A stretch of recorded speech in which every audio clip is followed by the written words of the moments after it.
play Magic. Just talked about Magic. Exactly. Talk about how you guys love playing Magic but never get to play.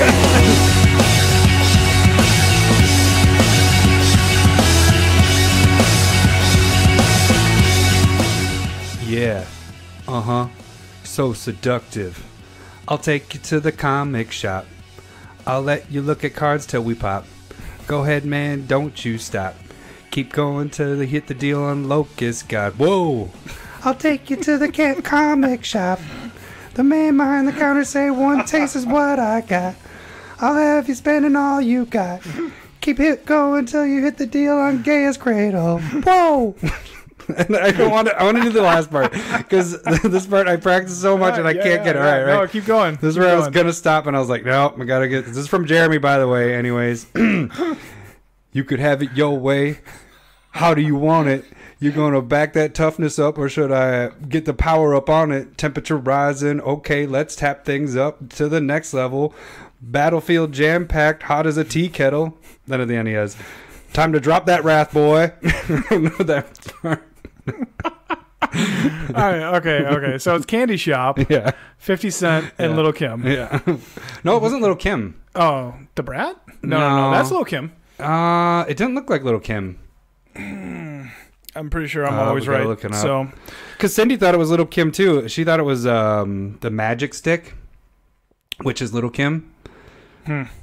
But I think it's just 50 Cent, and it is a chick. But what chick is? Oh, we got Candy Shop. I'm pretty sure it's Little Kim. It's not. It didn't look like her. I just watched. She was wearing a lot of wigs at that point. Come on, featuring Olivia. Wasn't. That's not anybody. Yeah, no, it's this girl. Little Kim. It's not Little Kim. I swear, I saw the video. It's interesting. It's not Little Kim at all. That's why. Otherwise, I would have. Pretty sure that's just like Mandela effect stuff. I would have agreed with you if I hadn't have seen the video. I'd have been like, oh yeah, but I had to watch the video so I could get the rhythm in. I mean, I do have this on my playlist, but I wanted to watch the video. That's pretty controversial. Check in on Twitter. Look at the Twitter, the poll, and it's going to be, is it Olivia that says it on the Vivo YouTube, or is it actually Lil Kim? It's not everybody Lil' knows Kim. It's Lil Kim. I promise it's not Lil' Kim. All right. Great choice, Jeremy. Thank you. Thank you so much. Well, now you really got me. But it says 50 Cent featuring Olivia. Look at it. I can read. I saw it. Welcome to CommanderSmiths. We are the CommanderSmiths. I am Adam Smith. And I am Lowry Smith. Don't worry. We're cousins. Still cousins. Still cousins. Can't stop us. You cannot stop us from being cousins. This is episode 60. Oh, yeah. It is. And the big 6-0. I feel old. Really? No. Yeah. Feels like a year per episode. It is weird that we did the double cast, and then we did play last week, which it's a little foreshadowing of what we're going to talk about today. It's been so long. But then we didn't record after that, so it was kind of weird because we had all this stuff. We played a shit ton of Magic. This entire episode's all about last weekend, basically. So the last week's podcast was a week old, and now this one's just going to talk about the week stuff that happened ago. A week stuff that talking is so hard. It's a good thing we have a podcast. The week stuff that happened ago. I'm talking like my 4-year-old. You need more friends. He says you're just hanging out with 4-year-olds. Everything is after night. So like yesterday and last night is after night. And then when he's like saying, like he's talking about something that's on the back of something, he calls it the back of the front, and it's like, what the fuck are you talking about, you 4-year-old? Anyway, so a lot has happened. We plan on talking about some games that we played last week. We got invited over to a listener's house. Mike, thanks for having us over. We'll talk about some of those games, and then we went over to our buddy Trombley's place and played 13 hours of Commander, which was awesome. Felt really good. Yeah, felt really good. It's like going to a spa day. But it's a Magic day, a Commander day. So the funny thing about that is normally when I have a long day of Magic like that, when I go to bed at night, my dreams are all Magic related. Like it's like going, like the games happen. But that night it didn't. For some reason, I didn't. You had a clear conscience going to bed. It was probably the first time that's ever happened. Have you ever gone like long time canoeing, like a week or two? No. Well, I haven't. No, like you just after like canoeing? Day 3 or 4, you're literally paddling and you wake up and you see somebody else next to you paddling in their dreams. It's crazy stuff. Well, that's the thing is, I feel like I get zero sleep after our long games of Magic because I'm just dreaming about Magic. And I'm like, God, I'm not fucking sleeping. I'm playing Magic still. And the entire week since we've played, I've just been messing with decks, going, I didn't like this, I like this, and all I can do is change decks at this point. Change decks, and you also probably checked out spoilers. Yeah, so a bunch of cards were spoiled. I think it was over 65 cards out of the 240 that have been spoiled. No, it's much over more. 100. It's already it's like so 100. over half spoiled at this point, which is ridiculous. And we are going to focus in on Planeswalkers. The Planeswalkers that have been spoiled so far. There's going to be 36 total, and I believe we should be roughly talking about like 28-ish of them. Yep. So there's a couple of them that we're still waiting for, some big ones that we're waiting for. But Ugin. These are pretty sweet. Cool. I'm sure a lot of you have already seen these if you haven't, but we're just going to kind of break them down and talk about how excited we are about them.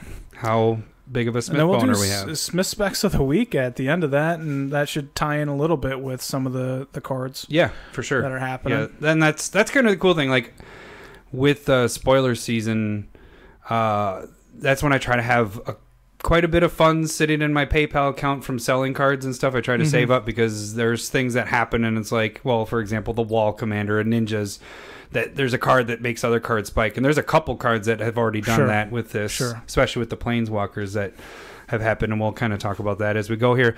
But first, should we talk about what we should if you want to be in contact with us more, we started up a Patreon account about a month ago. We just are sending out our first orders. Out the Proxies here. Orders. I shouldn't say orders. Yeah, they're not orders. We are gifting them out. Giving them. We don't want to get in trouble. Yeah, no, this is not gifting out to our Patreon people because they are great supporters of us. So the first batch has gone out, or you're taking them out tomorrow? They're going to when this is getting. When it's being sent out. So.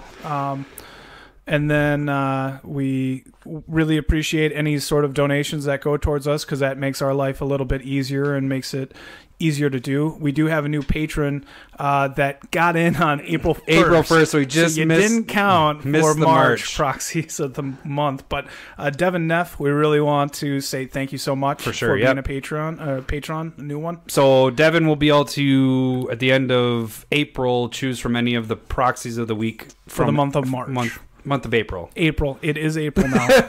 From the month of April, you get to go back a month. But yeah, so I also a couple proxies. So I did a proxy last week. Oh, I don't remember which one did I do. Land tax? No. Yes. Yeah, land tax.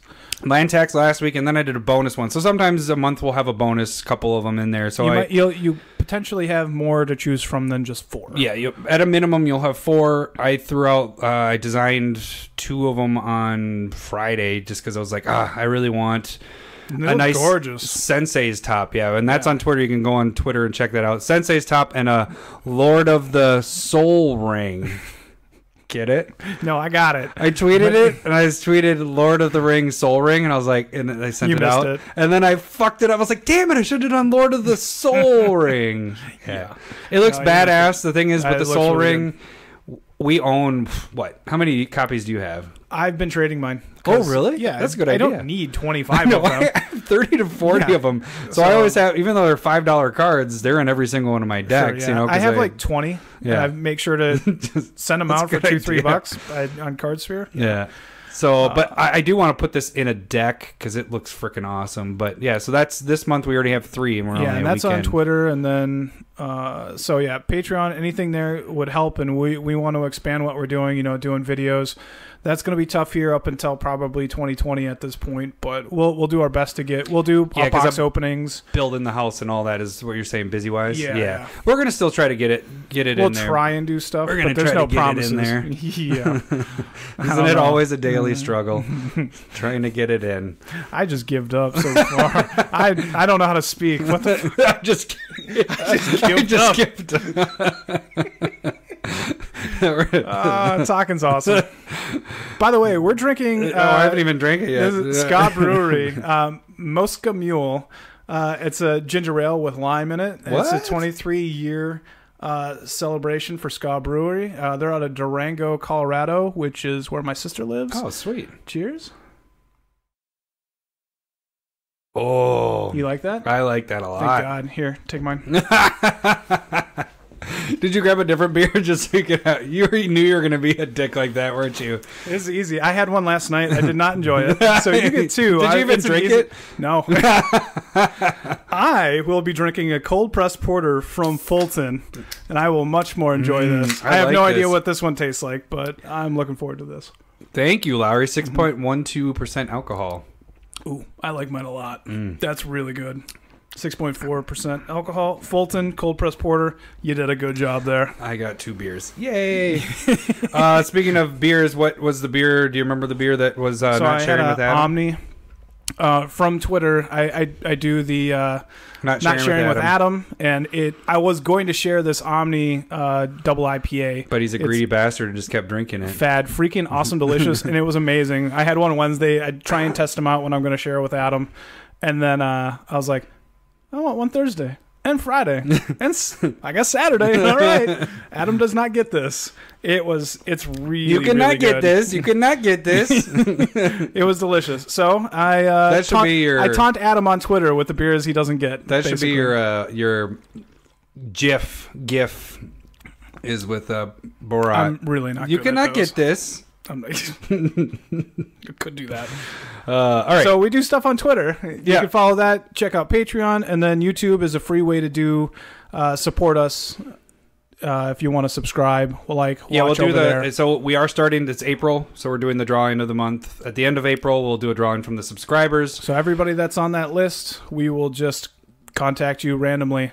Potentially, just one of you. Roll a number and be like, hey, this is the person that wins it, and contact you and see if you want a proxy. So that's a free way to do it and potentially get a prize out of it. And it also supports us as a show. All right, and then the last thing is you can email us if you ever have questions, song ideas, like the beautiful song I just did today. Yes, beautiful would be not a word I would use to describe it. But and then if you want to tell us that we were wrong, I would prefer you to email us instead of putting it out on YouTube. Point it. But so we were wrong on Azusa Lost But Seeking. Wait. This is a segment. I have the "we were wrong" thing. I got to plug in there. Okay, now you can talk. It was a really smooth transition until you stopped me.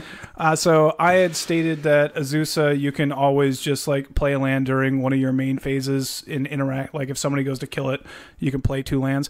That is inaccurate. You can play a land whenever you have priority. But the stack, there is nothing on the stack. Yeah. So you could play Azusa, and then you hadn't played your land yet. Hold priority and play 2 extra land. Yeah. So you can do that. But if you played Azusa and then you pass priority, and then they go, I kill that, you can't go, I'm now playing 2 land, because they go at sorcery speed. So make sure you hold priority if you plan on laying your lands so that people don't just straight up kill it as soon as they can. Yeah. So... you can address those on the title. Lowry was wrong because now it's 3 for 3. I'm just kidding. It is mostly my fault. I like to push the boundaries a little bit, I guess. Well, I think what happens is like whenever I have a question, if it's borderline, I'm like, you're my go-to, and apparently if we had judge levels, you'd be the 1 level higher step on the judging level than me. If we had levels of that, you get what I'm saying? So I'd be like a level 1 judge or level 2. So if we're at the group, if there's multiple things going on, normally we try to split us up if we can, but normally it's a roll of the dice. That is what it is. But if I can't figure out, Lowry's my backup, and if he can't figure it out, then we go to Ask a Judge online, which is, if you guys aren't using that, that's a great source to... It's a good tool. We'll use it for another thing that we'll talk about later. That we were also wrong, but we found out beforehand, so we don't have to do a segment on it. Correct. All right, so why don't we jump into things? So we're going to start off today with our spoilers. Oh, wait. We're gonna do playing. Oh, yes. We're going to talk about the games that we got. We got in a lot of games last weekend, which is super awesome. So a listener... And I took notes. Mike invited us over to his place, and he's within spitting distance of Adam randomly. And if you can spit far, but whatever. Yeah. And so he invited us over. We played with some of his neighbors. We got in we want to skip the 60 card game. Yeah, we didn't. So we got a 7-person commander in. We were kind of just like, huge. We should split up. Let's just all go. We're like, okay, this is going to be brutal. That game lasted the entire night besides like 3 hours. Yeah, it was at least 3 hours. It was pretty ridiculous. But It was there were some interesting things. I think the most notable thing. What did you play? I played Arcades. And I played Gahiji. Looking back at it, any games that are 4 or more, I should be playing something that's more of a mass. Like I should be playing like Nekasar, something that hits everybody, or ninjas. And that's why I did Gahiji. I was trying to like that has whenever an opponent I have is attacked, those creatures get +2/+0. Mm-hmm. So I was like, I'll speed the game up while allowing people to be more aggressive. I never even played Gahiji. I got effed. Yeah, so it was... but we'll get there. The reason I chose Arcades is because I was like, okay, this is going to be non-threatening. I'm getting walls for blocking because we have I'm playing against 6 other people. I'll have a defense up, and then in the end I can run through and kill somebody. Really, with that big of a group, it does need to be like what you're doing, where it's more of everybody's getting hit. So that's why I should have played my Yuriko or Necrosar. So that's something to think about if you're in a big game.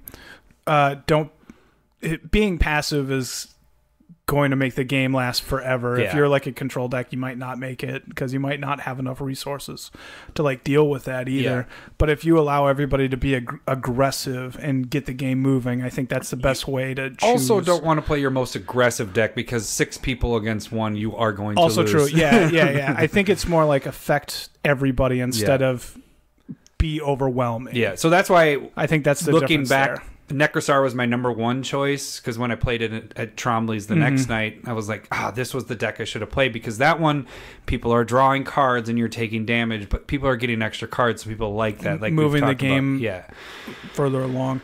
And so the big things that I remember from that game was like somebody across the board was playing Rashmi, and they had turn 3 Rhystic Study, and then they hit their land drops, hit a couple of mana rocks, and then got the blue Elder Dino that allowed you to draw a card whenever somebody played a non-creature That was spell. ridiculous. He ended up having like 18 cards in his hand per turn. Yeah. That was stupid. And we could not get rid of that freaking... Yeah, because he could just discard 3 cards and it blinks itself. So...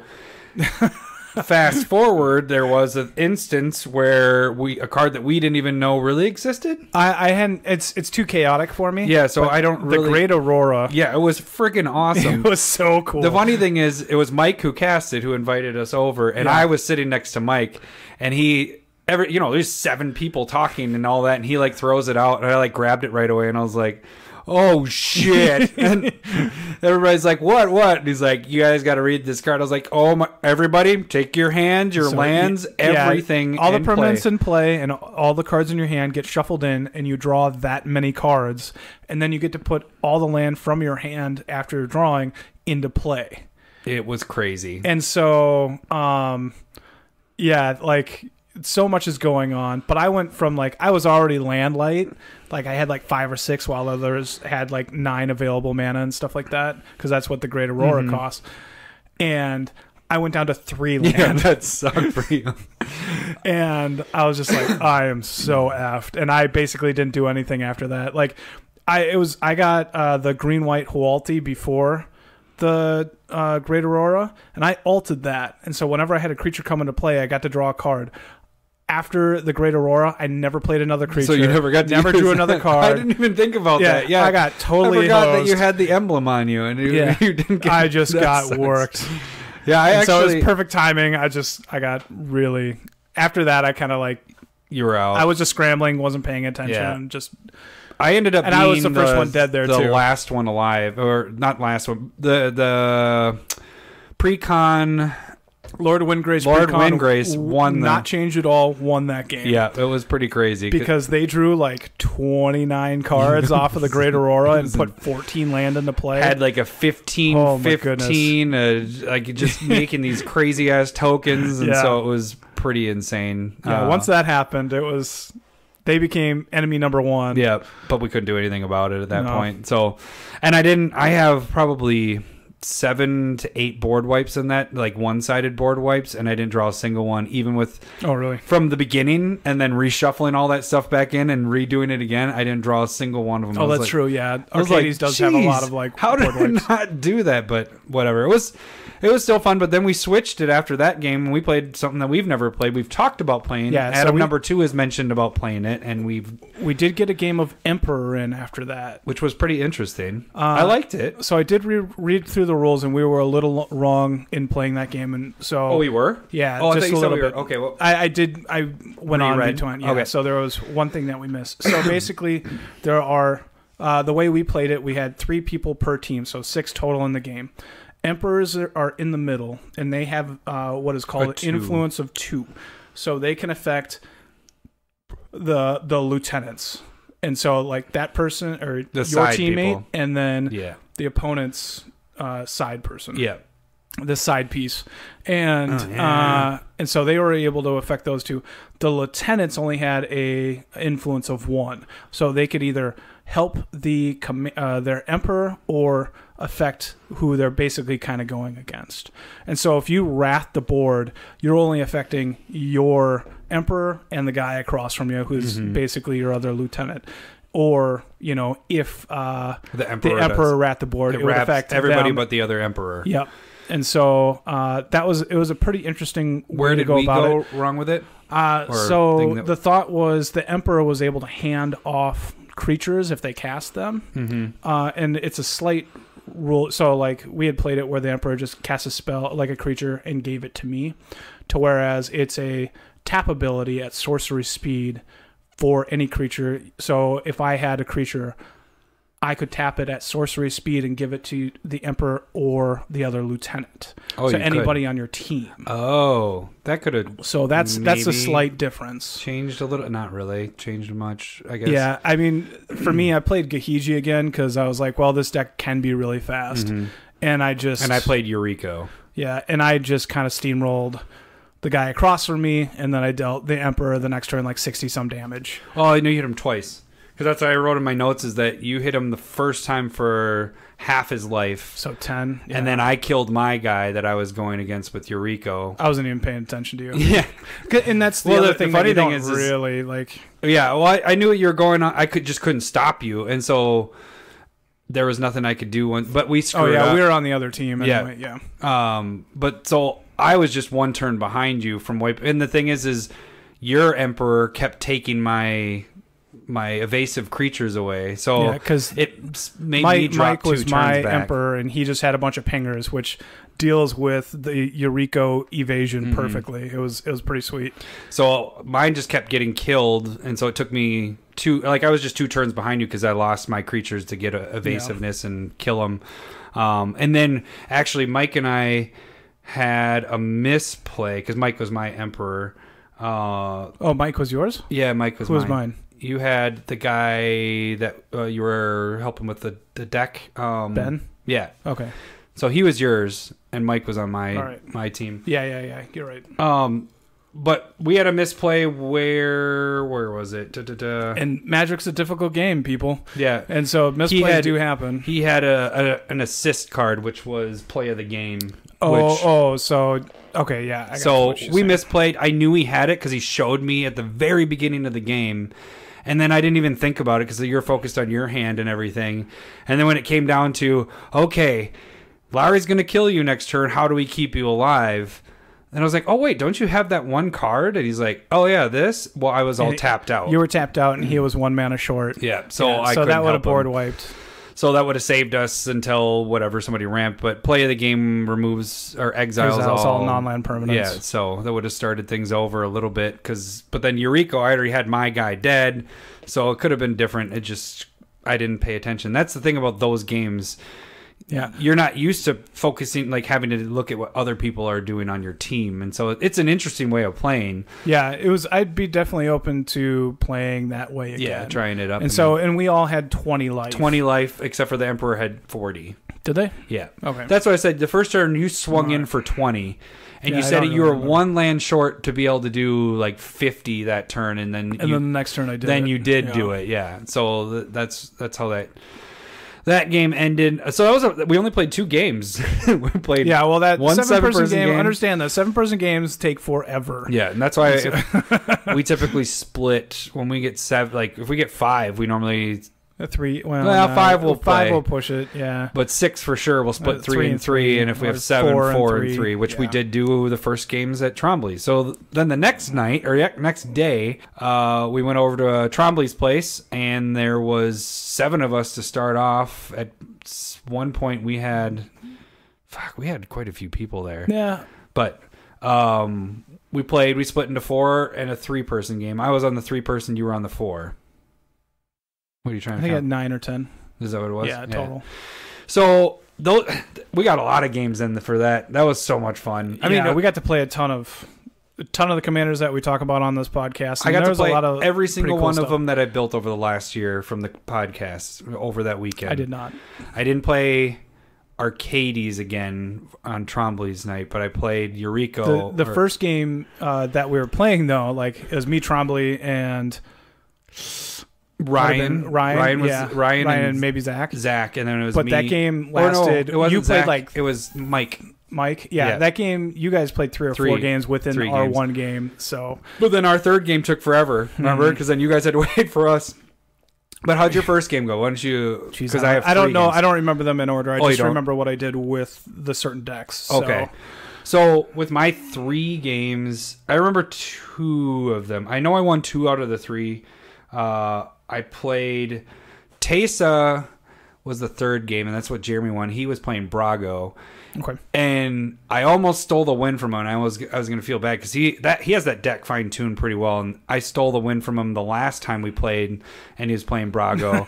And so I was actually feeling really bad because he had it under control and flickering stuff and, doing what Brago does best. Yep. And then I was able to sacrifice stuff to make him sacrifice stuff and whatever, but he ended up being able to kill me. But yeah, so he ended up getting the win there.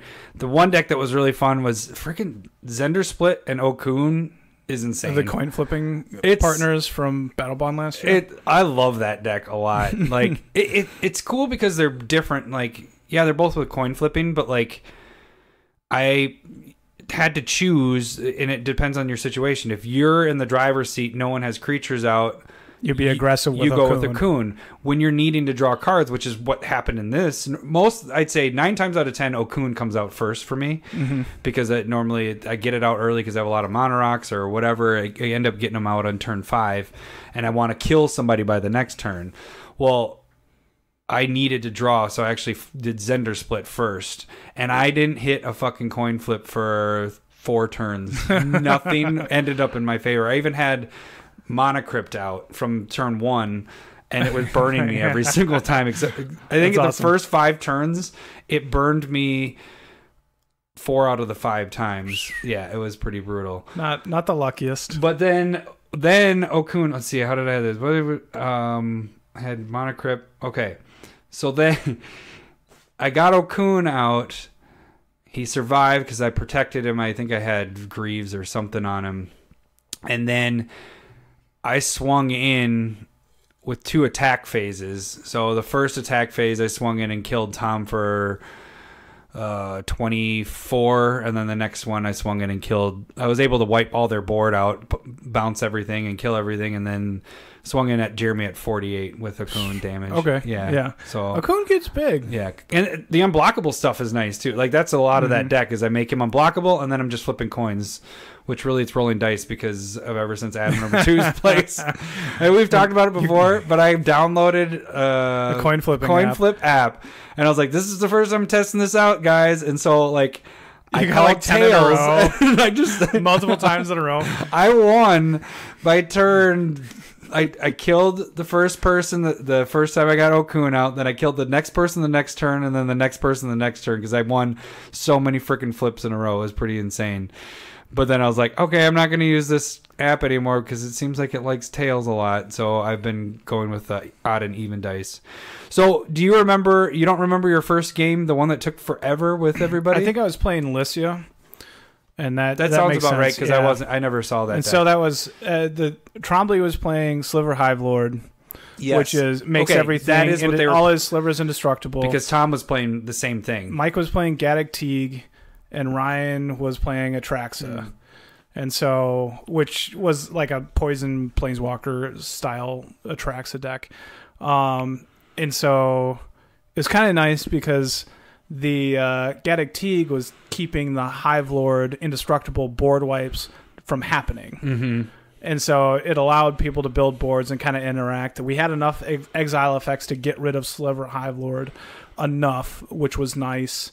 But Lycia, like, just, I didn't do anything cool. Like, it just feels like that deck doesn't do enough powerful things. Mm-hmm.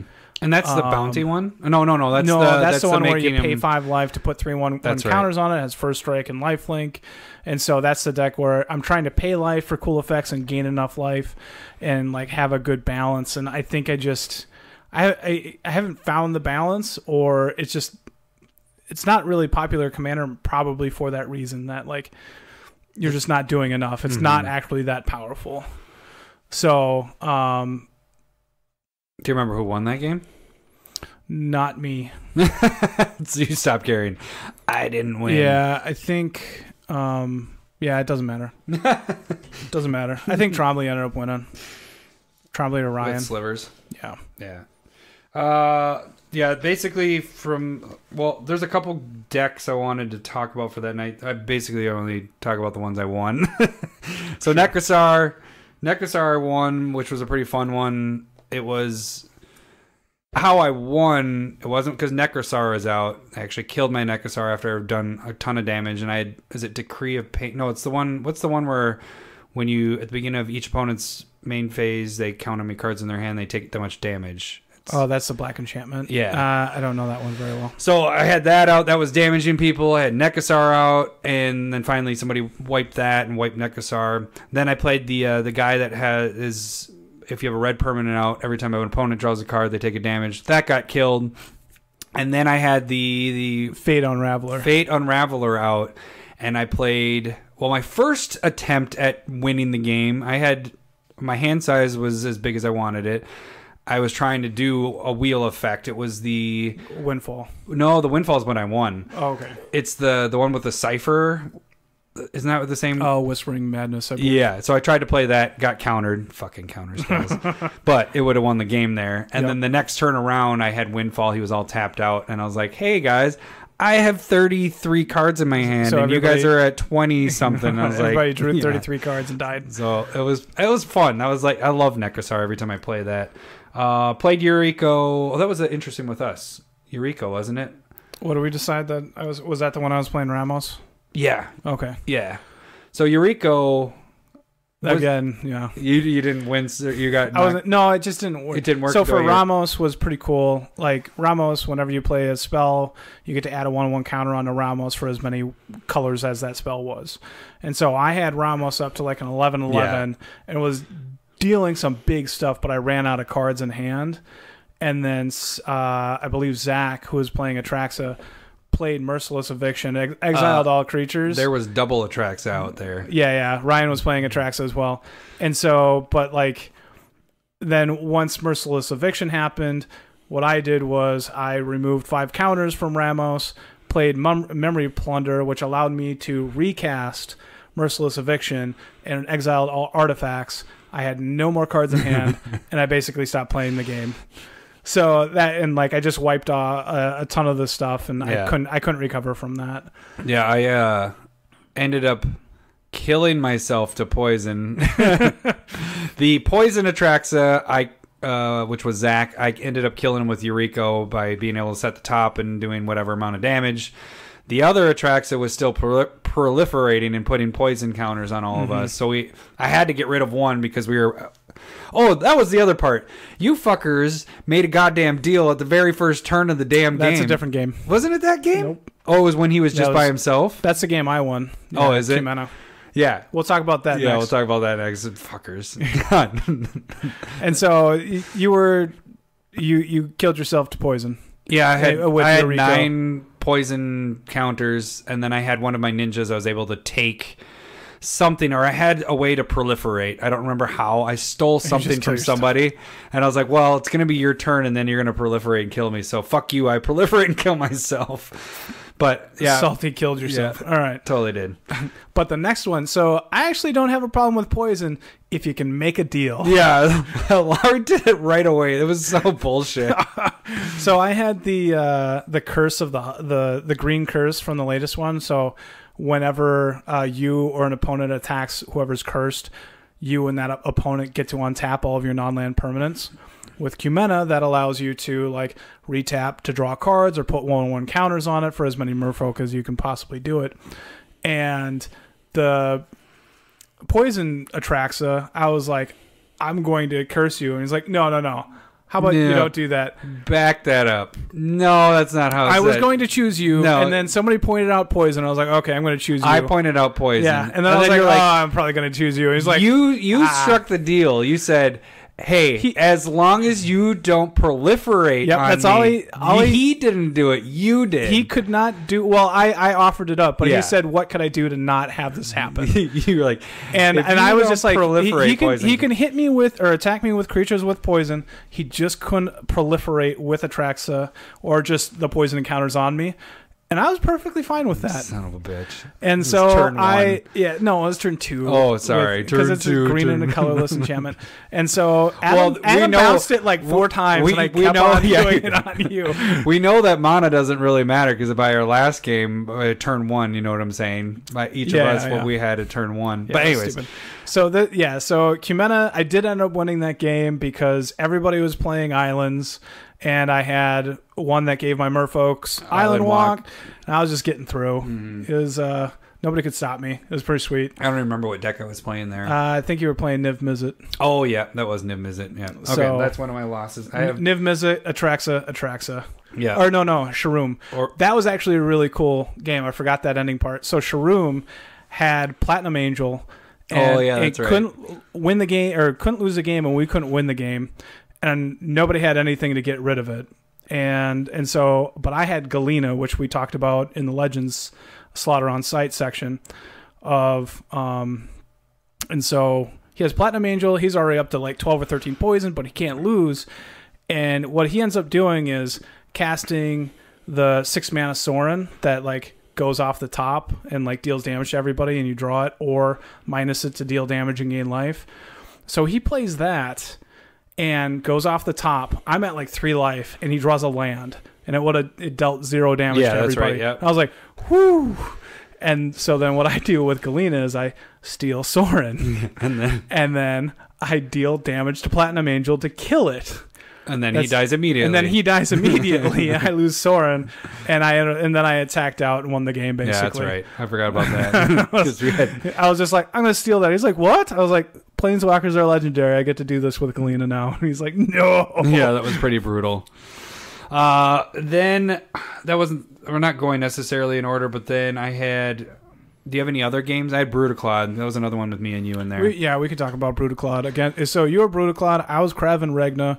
And then Jeremy was Marin of Clan Tel Noth. Which we should back it up. We played the same decks a game twice before. So the first game, he wiped us out so quick. He had the Vraska from Guilds of Ravnica, Ultimate that, and the turn before he played... we've talked about this demon before, but during each player's end step, they have to sacrifice all the creatures down to 2. Oh, yeah. And then the next turn, he ultimated with like 7 creatures on board, and we didn't have, we couldn't do anything. We knew it was coming for killed. 2 turns, and we couldn't do anything. Yeah. We were like, shit! So I would like that game. I had like, I played Krav, sacrificed 7 cards, created a bunch of treasure tokens, draw nothing to help us. Yeah, it was pretty brutal. So then, and you literally did nothing that game. But the next game I did a lot. I know. So then we played the same game again, and had a cool ending to it. Yeah. Well, this one was a battle though throughout the whole thing, right? I mean, that one lasted not terribly long. That was a decent game, but again, I feel like Krav and Regna just don't have the power level at this point. Yeah. So how I ended up winning was I played God Pharaoh's Gift. And previously I had discarded... I don't remember why we discarded, but we did discard. And so I threw, knowing that I was going to play God Pharaoh's Gift at some point, Geode Golem in my graveyard. Mm-hmm. And so I played God Pharaoh's Gift took Geo Golem out because you do it at the beginning of your attack step. Make it a 4/4. I attacked. I don't remember which one of you I attacked, but it got through. Me. That's how it happens. Yeah, got through. Then I was able to play my Brutaclad for free. Put Lightning Greaves on him, and then the next turn I had... Jeremy had just played Dune Whisperer, which is a 6/6 flying trample. One of the cards we friggin' love off of Guilds of Ravnica. And then I played Clone Legion. Jeremy copied 8 of his creatures, made them all Doom Whisperers. At the beginning, from Brutaclad. Yeah.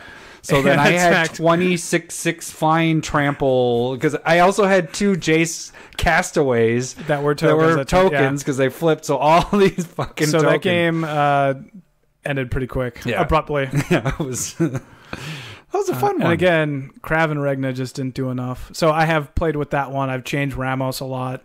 So the games you lost are the ones you changed, and the ones you won you didn't do anything to? Is that about right? No. If the deck doesn't work right, or if it's like clumsy, I try and change it. Like with Ramos, I just ran out of cards because that deck was about spells that play spells. And so what I found is I just didn't have enough card draw whatsoever in there. And so what I've done now is added a lot more like draw spells into it. That makes sense. So, and now it feels like I always have like 7 to 10 cards. That's and awesome. I'm able to just play a ton. Yeah, that makes sense to do it that way because you don't have to have a multicolor, a ton of colors. True. He's just getting color or getting counters, and then you build it up and draw cards and then play something huge and destructive. So with Kraven Regna, I don't know quite how to go with it at this point. I've changed maybe 5-6 cards, but just made things more efficient. So do we end it with the best game of the frickin' night? Or did you have another one? I want to talk about the Nikia game. I killed everybody super fast. That sucked. That's all I need to talk about that there. Nikia game is undefeated, or is there one loss? Nah, but it rolled that game. Yeah, it was pretty ridiculous. Brutal. Yeah, I hate that. I mean, it's good. You were thinking, we were talking later, you're like, I think this might be my best deck. Yeah, by far. It's so good. It's crazy because it's just creatures. That's all it is. And like, there's no... If somebody doesn't do anything about Nikia on that first round go, when I open up, if I have 10 to 12 mana, the game is pretty much it's in dire jeopardy. Like somebody's dying. So inside you're just like if it comes to your turn. But it's awesome because it's your commander, so you're just like, if nobody kills it, I am so far ahead. Yeah. It's a ton of fun. And that's the other thing, like I haven't wanted to play my Animar deck in a long time. And I've been working on that the last couple days, and I was just like, this is like a bad version of Nikia at this point. Like Nikia is just so much better. Yeah. And that's just kind of where I've gotten to at this point. I don't know what I'm going to do with Animar. Kill it like I killed mine. I could do it. We'll see. But the ultimate game of the night was the last game we played. Xantia. So it was me, you, Tyson, and Trombley. So I was Xantia's sleeper agent. You were I went with Rashmi because fucking Trombley's playing his counterspell deck. He was playing Trombley was playing Grand Arbiter, Augustine the Fourth. And was Gisela. Tyson still on? He was Gisela. Gisela? Yeah, okay, because it was the double damage. Remember that? Yeah. So that was such a sweet game. So wait, Lowry, tell your turn one. So my turn one was land into Mana Crypt into Hero's Blade. Did you do Mana Crypt? I thought you were Soul Ring. Was it Mana? It was Mana Crypt. Was it Mana Crypt? Yeah. Okay. It might have been Soul Ring, whatever. So my turn one, which I was right after Lowry, was land, Mana Crypt, Command Sphere into Mirror's Guile. It was the stupidest. And then Lowry's turn two. This is where our mess up kind of happens a little bit. What I had done was Xantia's. I cast Xantia, and I thought that Hero's Blade, which automatically equips when you have a legendary creature come into play under your control, I thought that equipped automatically, and then I gave it to Adam, and it's not even his turn two yet. This is not accurate at this point. Yeah, we did the Ask a Judge right before this cast, actually, to make sure on that. The little difference that I didn't quite understand at that point, but it says as Xantia's coming into play, choose another player, an opponent, and they get that card. So Xantia never hits your side of the battlefield. It goes right away to that player. Yeah, and so what the wording in my head was, when Xantcha enters the battlefield under your control, give it to somebody. Yeah, so you were thinking that it's never, as Xantcha comes into play, so it never hits. So you never control it, is what and happens. So Hero's Blade never takes effect, and I cheated. Yeah. But anyways, it was really funny because it was turn 2, and I'm swinging with an 8/7 that has to attack. That was fun. So Trombley, and we were 2 minutes in, and we were just like, well, this game's going to be done really quick. Yeah. Surprisingly, it didn't end really and quick. So you split up the commander damage. Really, they both took 2 hits from her, so they only took like 6 extra damage apiece, and then she died, or like the equipment went away. Yeah. What Tyson ended up doing is he played that Fiery Confluence. Yeah, so he got rid of our artifacts and the equipment. He got rid of my Mana Crypt, so it kind of evened out the game a little bit more. That was a great play. But then it shifted around who was in charge. Like, I had Xantcha for a long time. Like I was doing damage to myself with her to draw cards and everything, because I was drawing a ton of cards off of it. So the most damage I was taking was from us Like, I don't think Trombley. Well, they might have used her once, but I think me and you were using Xantcha the most.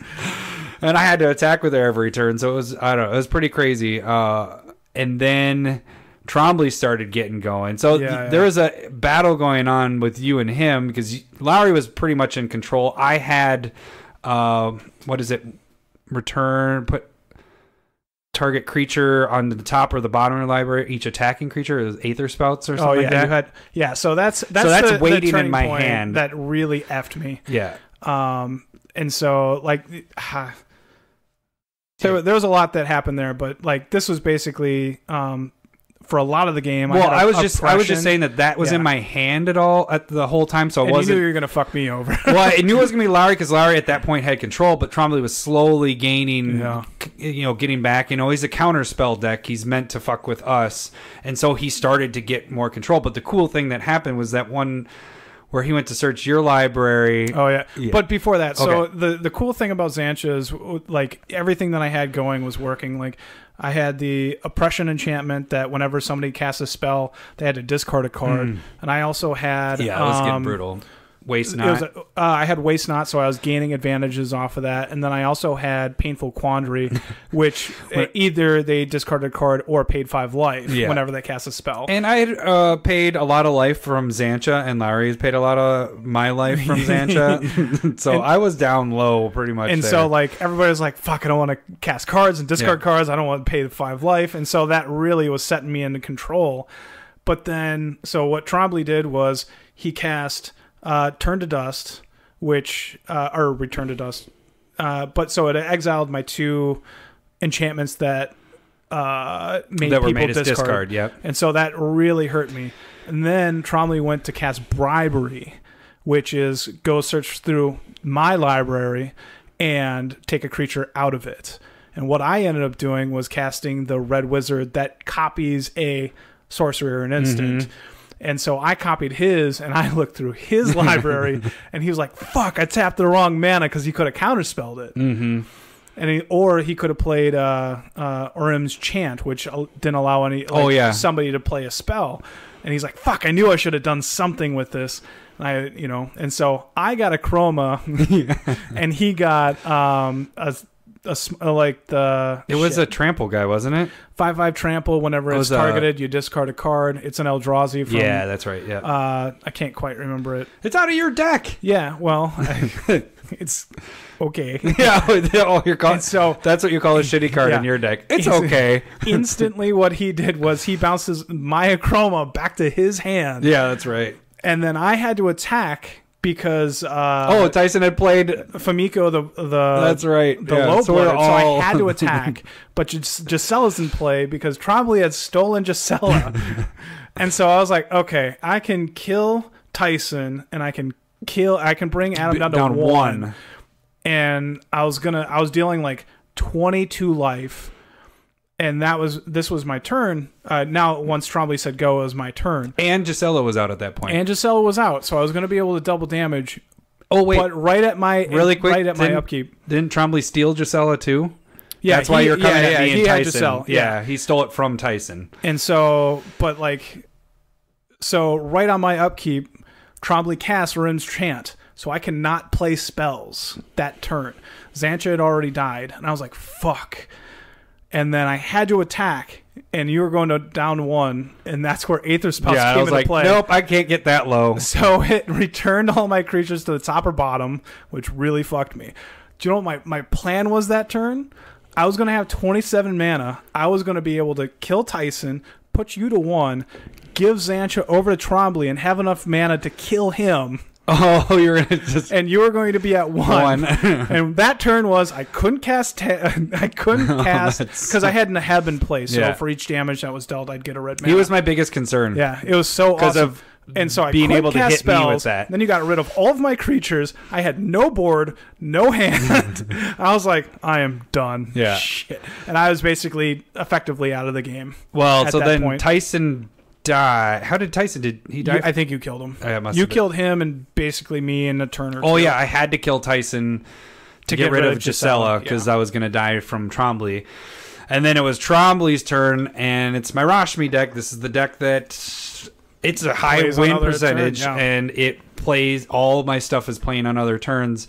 There's only 2 counterspells in that deck. I had both of them in my fucking hand.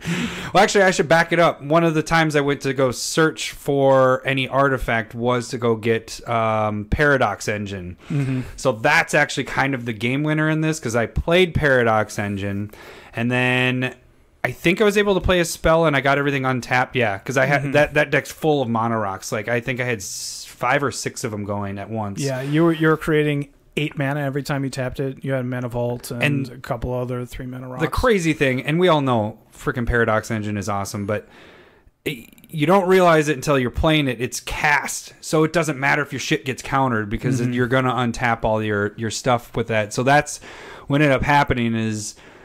I don't remember. Trombley had your guy that makes it indestructible, or he has the indestructible. He had a chroma. No, the one that gives them all indestructible. Yeah, chroma. Is that a chroma? Yeah. Oh, I thought it was okay. Yeah, I'm thinking of the other. I'm thinking of the big 8/8. That is. That's a chroma. I thought that was a different. No. Yeah. You're right. Avacyn. Yeah, I was like, chroma's the artifact. Yeah, I went and got Avacyn, and then he bounced to Avacyn. Yeah, that's what he had. So. He had that. I was able to... He played something. I countered it, and I had a buyback. But that one I let go. And he's like, you fucker playing counter spells. And then I had a buyback one with mana. And so the next time he played another spell, I countered that one. You ended up casting... I got Ulamog. I got all 3 Eldrazi. I got Ulamog, and Kozilek. Yeah. And that's how I ended up winning the game then. It was pretty crazy. That was a crazy game. Ended up being where we thought it was going to be done in 5-10 minutes was a 2-hour game. Magic's awesome. A cheating Xantcha. Yeah, I learned. I'll have to pull it out. Yeah, pull that different equipment out of there. All right, so that was about an hour worth of talking about... Yeah, too many games. Yeah. People are going to be like, I liked it better when you didn't play Magic. Just talked about Magic. Exactly. Talk about how you guys love playing Magic but never get to play. That's so much better because then we don't have to listen to this shit for fucking 45 minutes to an hour. All right, let's get into the meat and potatoes of this. Is there anything else we had on that? Nah, we're good. Okay. It doesn't matter. We're way too long. Thank you for sticking through that with us.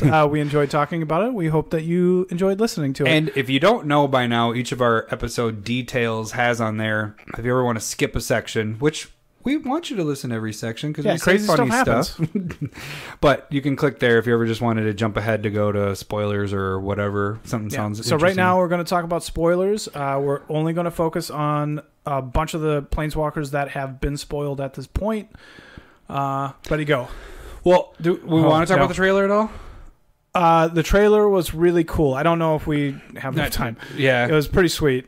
We're just going to break really quick, go quick. Okay. Oh, you know what? Actually, I should mention this. There's chatter on Twitter about their Wizards had a copyright from last summer that said Magic Seasons 1 and 2 from Netflix. Was it from Netflix as well? It's on Netflix. And so there's a lot, like, after this trailer being so well done, people are like, God, if they could have that quality on Netflix, that's huge. Seriously, I totally agree. It's awesome. I've never watched, like...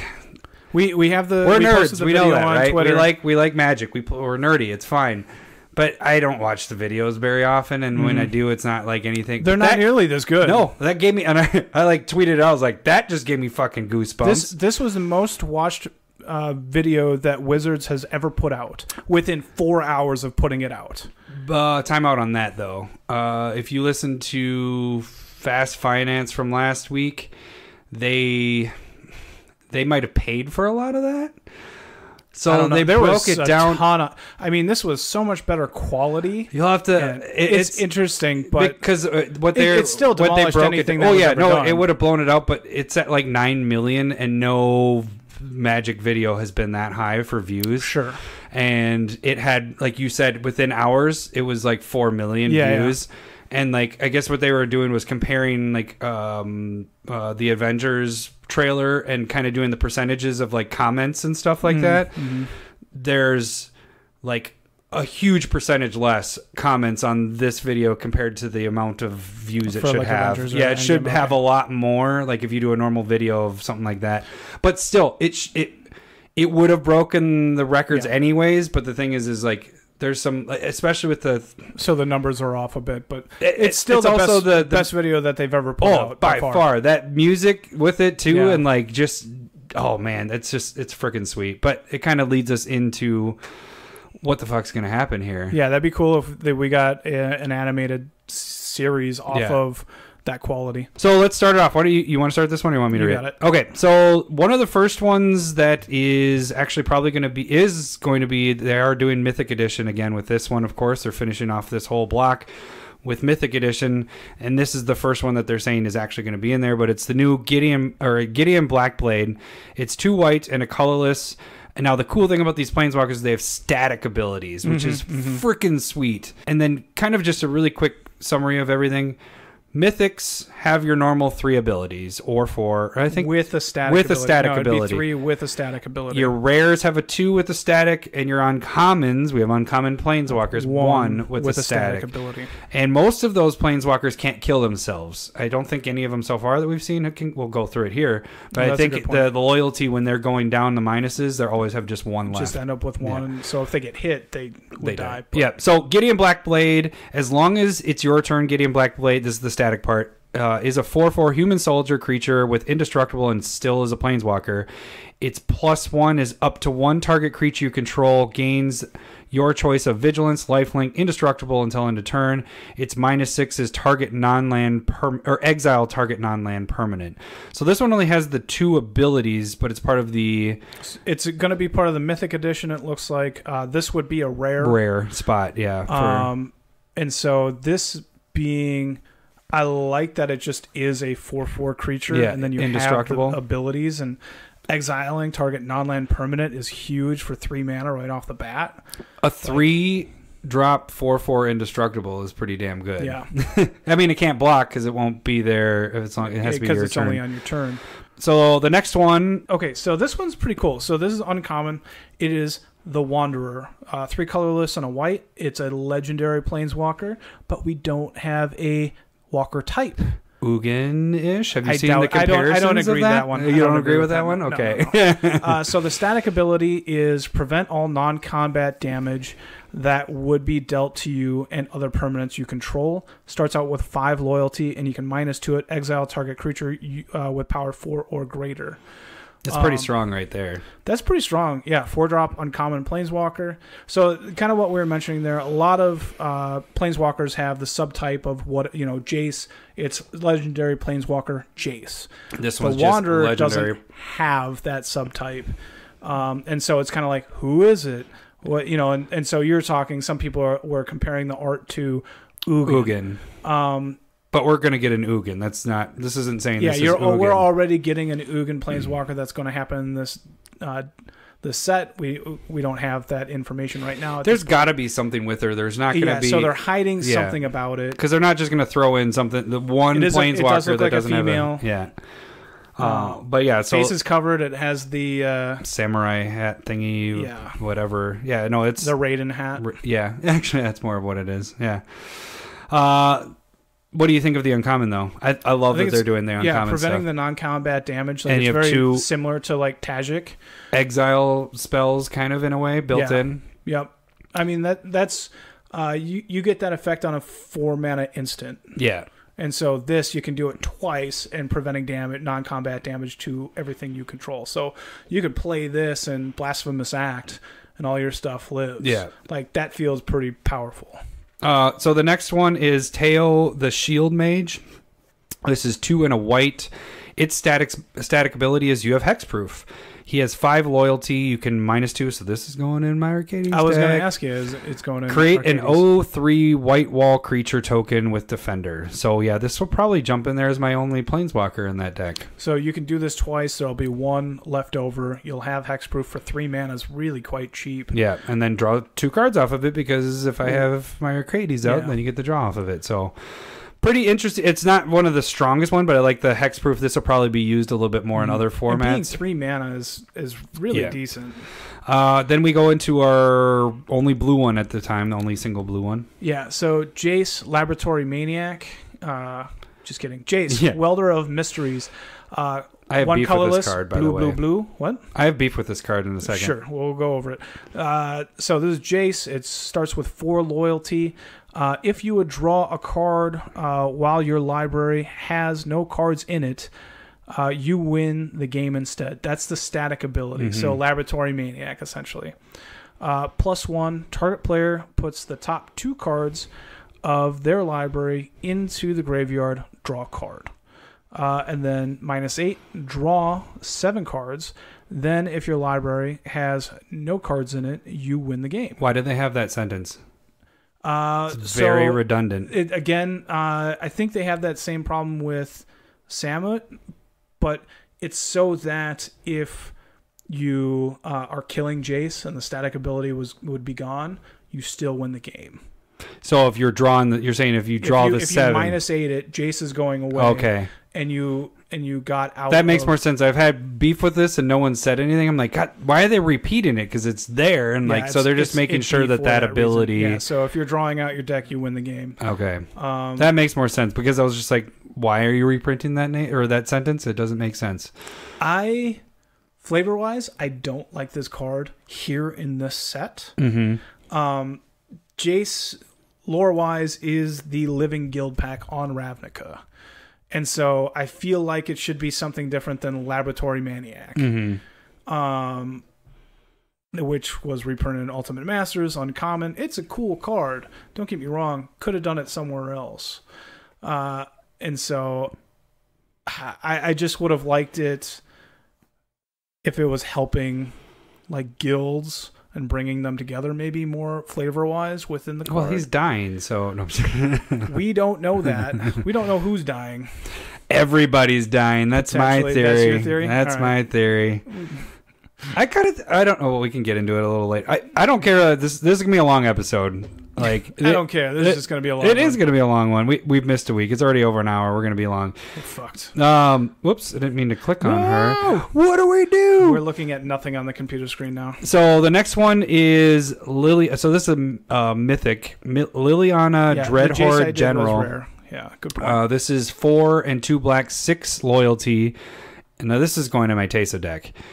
Its static ability, whenever a creature you control dies, draw a card. So it doesn't matter if it's token, non-token, whatever. +1 is put a 2/2 black zombie creature token onto the battlefield. -4, each player sacrifices 2 creatures. And then it's -9, each opponent chooses a permanent they control and each permanent type, and then sacrifices the rest. That's fucking crazy, because it's each opponent. You're not affected. That's a pretty good ultimate. That's a win the game ultimate. That's a win the game ultimate. Yeah. So this is definitely going to my Tesa deck, because I love the static ability, because I can sacrifice tokens, and there isn't a lot of stuff says non-tokens to draw cards. Sure. Yeah. So doesn't Tesa only affect creatures, or it affects everything that's doubled? Everything's doubled. Okay. Yeah. You mean things that die? Yeah. If a creature dying causes a trigger ability or a permanent you control, is that what you're asking? Yeah, so if it causes a trigger, so like Panharmonicon is only artifacts and creatures that trigger. So if there's something in play, you're saying that's saying for permanent, it would all. So what you're saying would be true. Yeah, I was just making sure that it was right. You doubt me, you bastard. There's not a lot of cards that talk about all permanents. Yeah, when it comes to, like you're saying. So she's pretty brutal, and she's made some cards jump a little bit, zombie stuff, because of, I don't know. Really? I thought I saw some stuff going crazy this week. The other Liliana jumped. Oh, maybe that's what it was. Because of zombies. Yeah, that's what it was. That's what I saw. All right, then we have... I like this guy. Nyxlis, the Hate Twisted. Obnoxious. 3 colorless, 2 black. It's an uncommon, 5 loyalty to start. Static ability is whenever an opponent draws a card, Obnixilis, the Hate Twisted, deals 1 damage to that player. Nekasar. Yeah, perfect for Nekasar. And then you get to -2, destroy target creature, its controller draws 2 cards. So you can force draw. What do you feel about like this? And so I it's think 5 this is mana, which is a little bit higher than a lot of those effects. Yeah. But it also force draws for people, and you have a destroy creature ability with 2 creatures potentially with that. They're drawing with This is for sure getting added in Nekasar. I think it's if it's like Nekasar and then you have Nyxlis, destroy one other creature, they draw 2, take 4 with Nekasar and this in play. Yeah, that's it's a pretty brutal big game. And then if next turn you get to do it again. That's pretty solid. I think that's pretty fun. I like it. I like it a lot.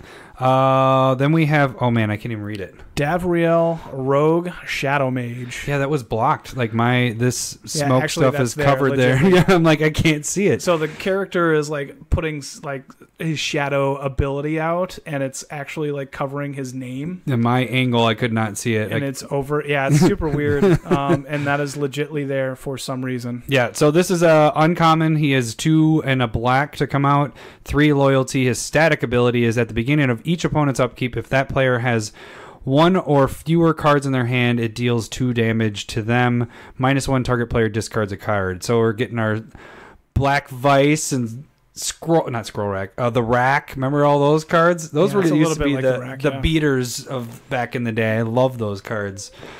I don't know if I like this one as much. So this one would kill itself, or could. Yeah, -1. You have them discard. So I can do it up to 3 times. Yeah, and which is not awful. Or they're attacking you and they're trying not to take the damage. I don't love it for what we are. This might be better suited somewhere else. Yeah, I mean, a 3-drop make somebody discard is decent, but not for commander. Making one person. If you're doing all opponents, after like the control player or somebody that's drawing a ton, then it's not doing a lot. Yeah, because they can choose whatever they want. Now, if you were able to, like, -1 look at a hand, have them discard whatever card you want. That'd be a lot better. That'd be a lot better. But this, and, like, you get to discard whatever you want. Or you're going after the weak person and already fucking them over more. Like, Yeah. That doesn't seem super fun for me. Yeah. All right, then we move into Chandra, Fire Artisan. So this is 2 colorless, 2 red. It is a rare. It starts off with 4 loyalty. Static ability is whenever 1 or more loyalty counters are removed from Chandra, Fire Artisan, she deals that much damage to target opponent or planeswalker, which seems pretty cool. I think that would take effect if it got damaged. If it got damaged, I thought so too. Yeah, more damage off of it. And then you get to +1 it, exile the top card of your library. You may play it this turn. And then you can -7, which would deal 7 damage. Exile the top 7 cards of your library. You may play them this turn. So it's kind of like a drawing. Little draw engine for red, which is pretty sweet. I'm not sure if I'm super on board with this turn. Why? Oh, okay, you lose the set. Like, the ultimate isn't going to be the game-winning ultimate necessarily, but okay. So let's say you play it. You can't if you play it on turn 4. You +1 it and lose a card. Like that card just goes away. Potentially, but what if it's a land? What if you hadn't played your land? You can play that land. Sure, but if you played it on curve, like turn 4, you have your 4 lands. And so, like, you have to wait on it. So it's like it's a 4 mana drop that you have to wait until at least turn 6 or whatever. So it might be okay late game. Like 4 mana to not even draw cards seems not very good. Yeah, I guess the first turn, if it's in your hand to start off, it's not good. But in a commander game, most likely you're getting it not your 4th turn. You're getting it late, mid game, whatever. But if I get it late game and I go +4 and I'm drawing a card that I have to play that turn, that's still not good to do it one time. Yeah, but waiting the 1 turn and then untapping your next turn is pretty good if it survives that. But paying 4 to draw a card. Yeah. is not good. Paying 4 to draw a card over 2 turns where you're not even drawing the card, like it goes away at the end of turn. Like if it even held on until the next turn where it became more advantageous, or you could play an instant on another player's turn, like all of this screams like not good enough for Commander. You know what I mean? No, I'm just kidding.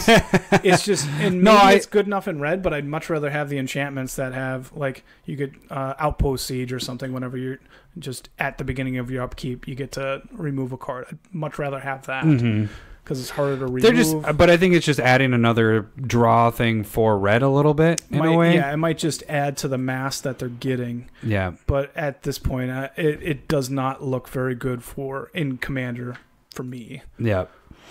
Then we move into another red, Tybalt. What is it? Rakish Instigator. I thought it was Investigator for a second there. I'm a devil investigator. I'm on the case. So this is 2 and a red, and static ability is your opponents can't gain life. He has 5 loyalty. -2, put a 1/1 red devil. We know what devils do. Whenever they die, they can do 1 damage to any target. So basically make 2 devils that can deal damage, and players can't gain life. Yeah. Opponents can't gain life, which is kind of big. Again, I think this is better than the first Tybalt. Yeah. This is uncommon, but you can only make 2 devils. Like, that feels... It's a 3-drop. Pretty underpowering. If you want to fuck somebody over playing an Oloro and just pack in all of the opponents can't gain life type thing, I think that's the way you go. Yeah. You can add it in there. But it is pretty underwhelming. It would definitely go in your Perforos stack. I don't know if it probably doesn't. It's probably not strong enough. It gives you, for 3, a 1/1 devil that does 1 damage. That would do 2 damage. You have Perforos. True. I mean, and they can't gain life. If you have something that doubles counters, like when they come into play, like with Parallel Live doubling season. Yeah. Let's add a whole bunch of other things. Really doubling good? Season with the Perforos, that won't work. Is that even good though? No. Like I still. It's not one of my favorite. No, it's not my favorite. I like your opponents can't gain life static ability. That's probably the most important part of it. But then it's easier to remove than most enchantments that allow that to happen. Yeah. All right. Then we move into green, and it's our Nissa. Nissa, who shakes the world. Ooh. Which so 3 colorless, green. Comes into play with 5 loyalty counters, and then its static ability is whenever you tap a forest 4 mana, add an additional green. Oh man, that's awesome. Which seems pretty good. Yeah. This one is a rare, by the way. You can +1 it, put 3 +1 counters on up to 1 target non-creature land you control. Untap it. It becomes a 0/0 elemental creature with vigilance and haste. That's still a land. It does not leave at the end of turn. It does, yeah, that seems pretty cool. I mean, it is putting 1/1 counters on it instead of turning, but it also gains that ability of vigilance and haste. I wish you could kind of stack it on one put land, more than one, but you have to do it differently because it's a non-creature land. Yeah, so you can't keep putting it on the same one. Continue to like 3/3, make another 3/3, make another 3/3. I feel like I'd like it a lot better if I could go 3/3, turn it into 6/6, and not open up your mana, your land to get wrathed. But it's ultimate.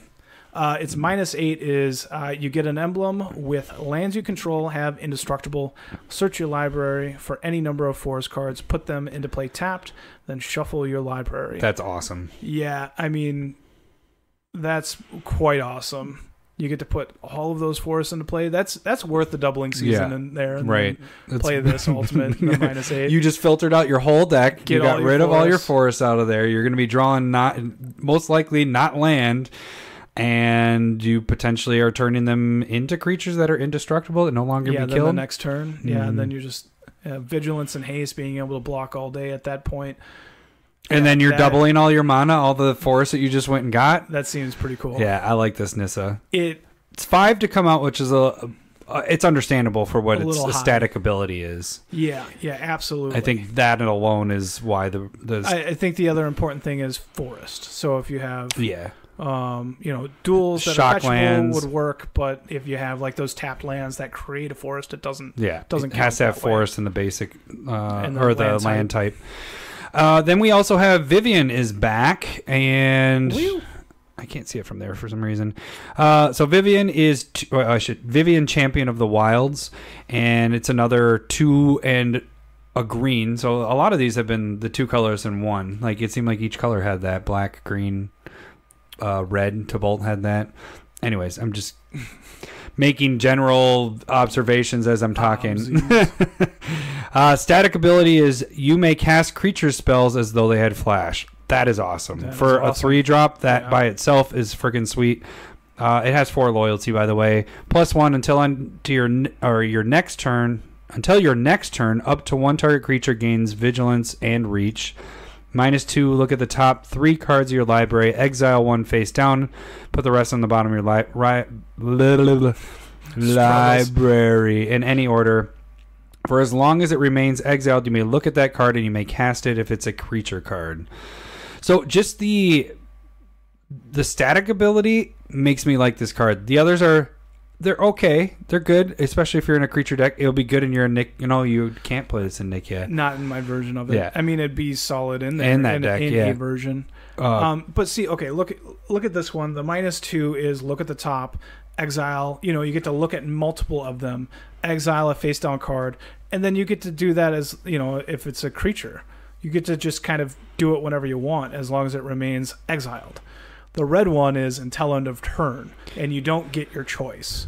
Wait, you mean the Tybalt? No, the Chandra. Oh, Chandra. Yeah, this is so much better. Yeah, in green, which is because green is better. Green is the best ability.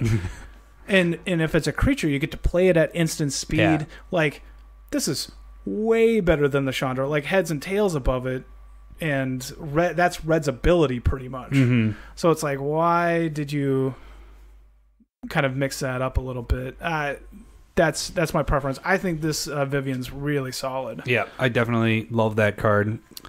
Arlene, Voice of the Pack. Arlene, that's how you would say that? Yeah, what'd you say? Arlen? Yeah, Arlene's like a real name though, and that's kind of my thing. But it's like Regina. There's a double N. I feel like they want emphasis on the N. Arlen. There you go. Whatever. Doesn't matter. I'm not doing it. We were wrong for that. The Mitch Hedberg joke? No. God, I'm going to fuck it up. I'm going to fuck it up. Oh, yeah. He said his ex-girlfriend's name was Lynn, and his new girlfriend's name is Lynn, but spelled with an additional N. And he says his new girlfriend can tell when he's saying the wrong name because he says too long or whatever. Lynn. All right. I think I switched those up. It should have been his ex-girlfriend was Lynn with a double. No. It was really funny, though. Mitch Hedberg, good shit. Really Minnesota. Funny. He's dead, by the way. Arlen, Voice of the Pack. It's uncommon. Comes out with 7 loyalty. 4 colorless, 2 green. Static ability is each creature you control that's a wolf or werewolf enters the battlefield with an additional 1/1 counter on it. This is an uncommon. And then you can -2 it to create a 2/2 green wolf creature token, which comes in with a 1/1 counter on it. This is going in my new wolf deck, woo! Because of a commander that's in this. Tolsmir has a legendary creature, which we won't talk about tonight, but they have a new wolf general commander. This is bad. This is bad. It's 6. Really, Arlen's bad, but it's probably gotta go in there because I want to. It's just because it's gotta fit. It's gotta fit in my tribal stuff. It only goes in wolf decks, because there's super. This is so frustrating. Why is it 6? Well, I know it's so expensive, but it's not my commander. The commander will be badass. He'll be out, and then when my wolves come out, instead of doing the normal, it's 6 because it's uncommon. 3, that's why. Yeah. 3 damage. It's gonna do 4 damage. Wow. Or I should say, well, it'd be 3 damage in this case. Yeah, 3. Yeah, sorry. It's going to be sweet. Yeah, this is probably really expensive for what it does. I don't know if it's going to be sweet. I think they could have still made this 2 and 2 green, and it would have been an uncommon. Yeah, I mean, it's so specific. It goes into nothing. It goes into the new Wolf General. Yeah. All right, then we have the special ones. So this was like the World Planeswalkers that were only available in China that they just had. Oh, we could get it here. But wasn't it? They we were can't Chinese, play it. Like focused for it. Yeah, but we couldn't play it in our standard, but they could play it in theirs or something like that. I didn't pay attention to that. I don't fucking care. Is it Yangu. I don't even know. Yangu. Wildcrafter, and it's again, see, 2 colorless, 1 green. See that? Okay. Each creature you control with a 1/1 counter on it has tap to add 1 mana of any color. It has 3 loyalty when it comes in, by the way. -1, put a 1/1 counter on target creature.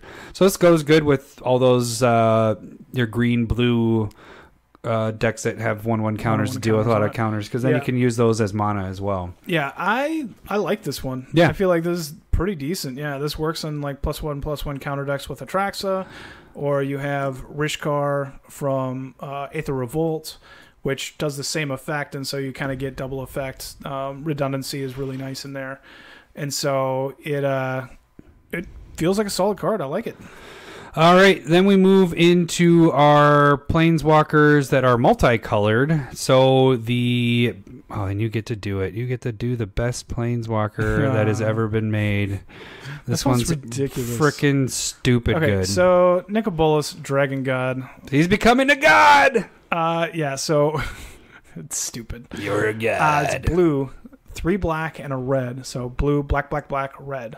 Nicobolas. They're like, we're going to try to make this really difficult for you to cast, like Niv Mizzet, but I'm not sure. If you have this deck, you're making sure that you're playing this. Yeah. Static ability. This is a mythic. Static ability is Nicobolas Dragon God has all loyalty abilities of all other Planeswalkers on the battlefield. That's silly. What? That is so silly. It's insane. It doesn't even need to have any other abilities on him, and he would still be good. Yeah, it just happens. That is nutso. Yeah. All right, and there's 3 other things that happen. Okay, so you can +1 it. It starts off with 4 loyalty. You can +1 it to you draw a card. Each opponent exiles a card from their hand or a permanent they control. That's pretty good. Yeah. What? That's plussing. Yeah, that's plussing it. You get to draw a card, and everybody else has to discard or exile something. You -3 it, destroy target creature or planeswalker. So he's become the new Garruk that destroys planeswalkers. Yeah. Shit. Or you can ultimate it for -8.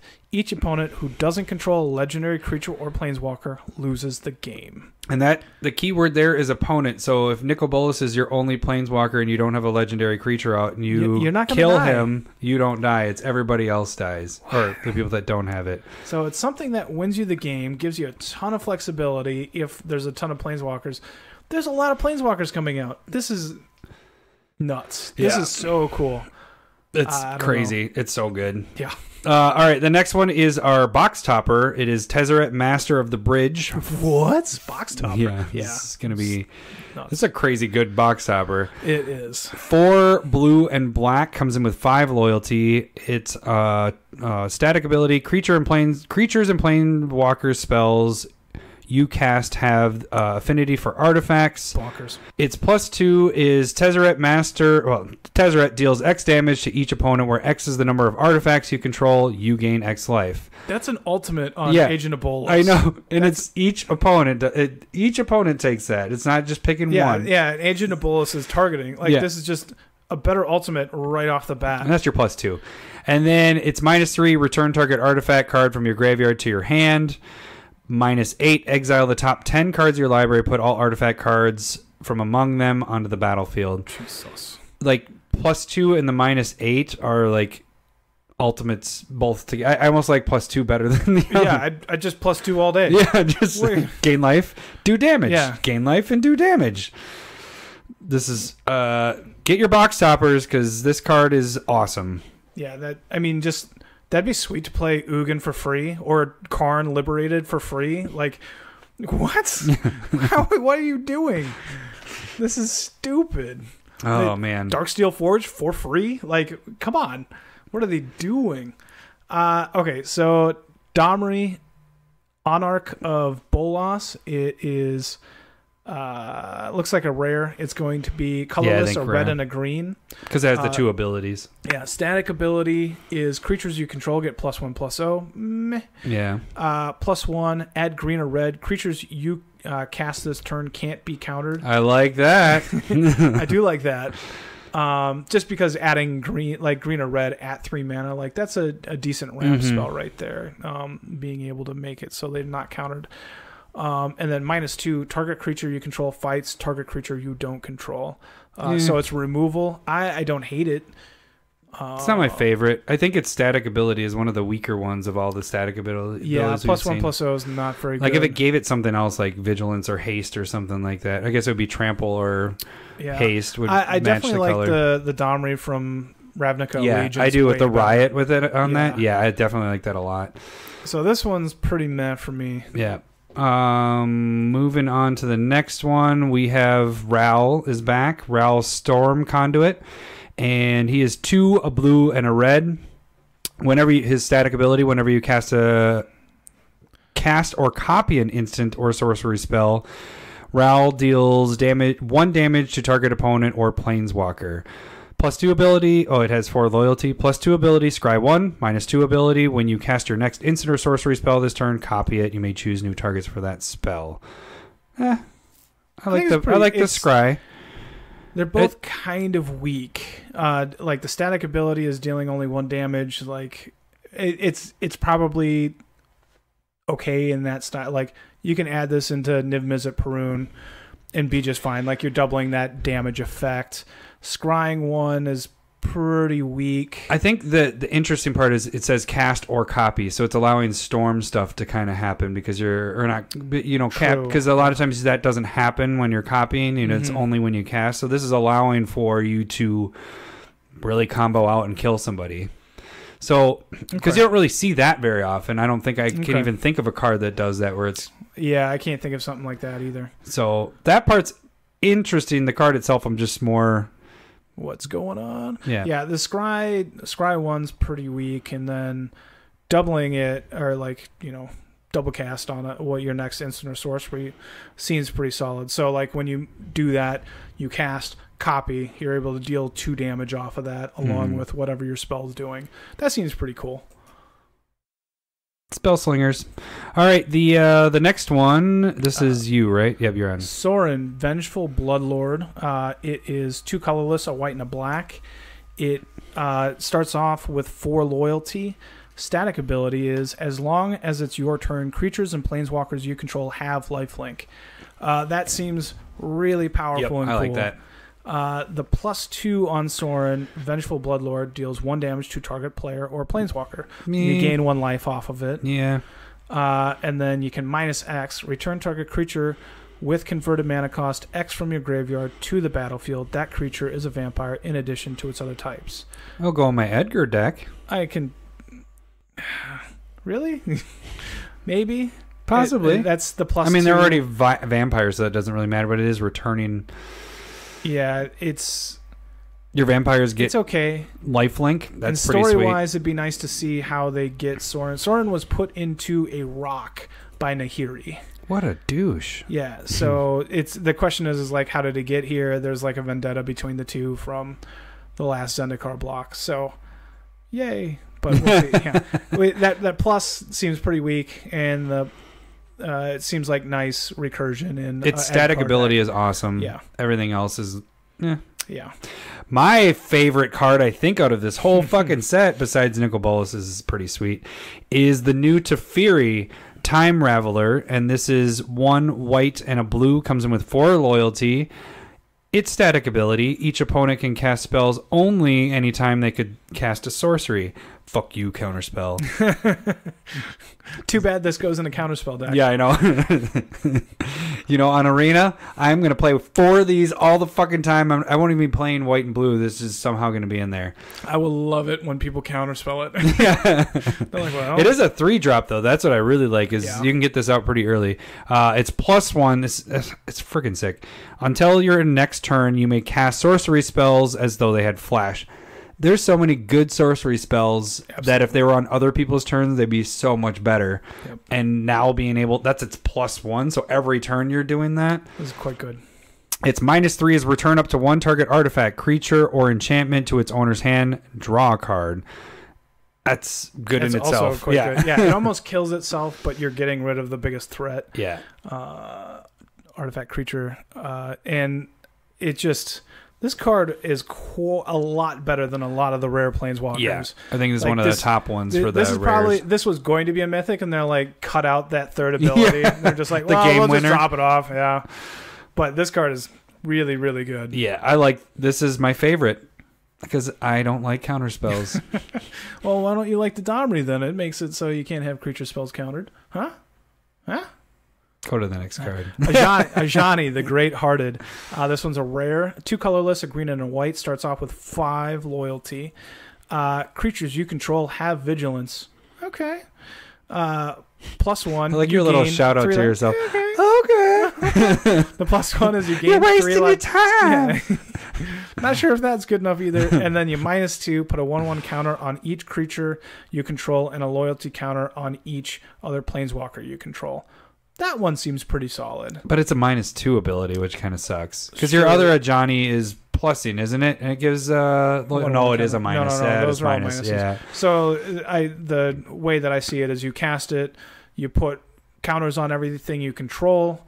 And except for it is the only one that doesn't get it. And so then maybe you do it again. It's down to 1 loyalty. Then you +1 it. Maybe you just go back and forth so that you might always have something. But because your creatures are going to be able to block after having the counters on it and trying to attack because they have vigilance. So it's able to kind of always have creatures up to block. This seems like it could be really good. Yeah. I like yeah. Again, probably solid on Atraxa, but everything goes really well on Atraxa, right? All right, then we move into the dual color uncommon planeswalkers, and we first start off with Angrath, Captain of Chaos. This is 2, and we have Rakdos, and creatures you control have Menace. Has 5 loyalty. It's -2 is a mass, which is one of the new abilities we did not talk about. Yeah. But a mass is you put 2. Well, it depends on the number. So this is a mass 2. So this one you put 2 1/1 counters on an army. If you don't control an army, you make a 0/0 zombie army creature first, and then you put the 2 1/1 counters. So you can't keep making zombies if you have an army. Or that means armies. If you have an army in play, when a mass happens, that one's always going to get counters on it.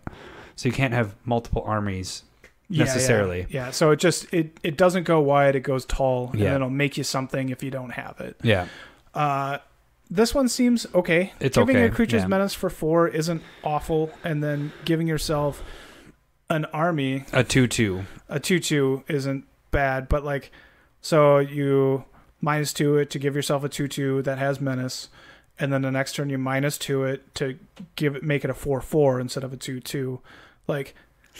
In Commander, I don't think this is. I don't think it'll last. Yeah, I don't think this is good in Commander. Might be good in Standard. Or if it dies by blocking, you get to make another 2/2. Yeah, and then it's at 1 loyalty, and it's going to die. Yep, let's move on. Kaya, Bane of the Dead, which is 3 colorless, Orzhov. Starts off with 7 loyalty.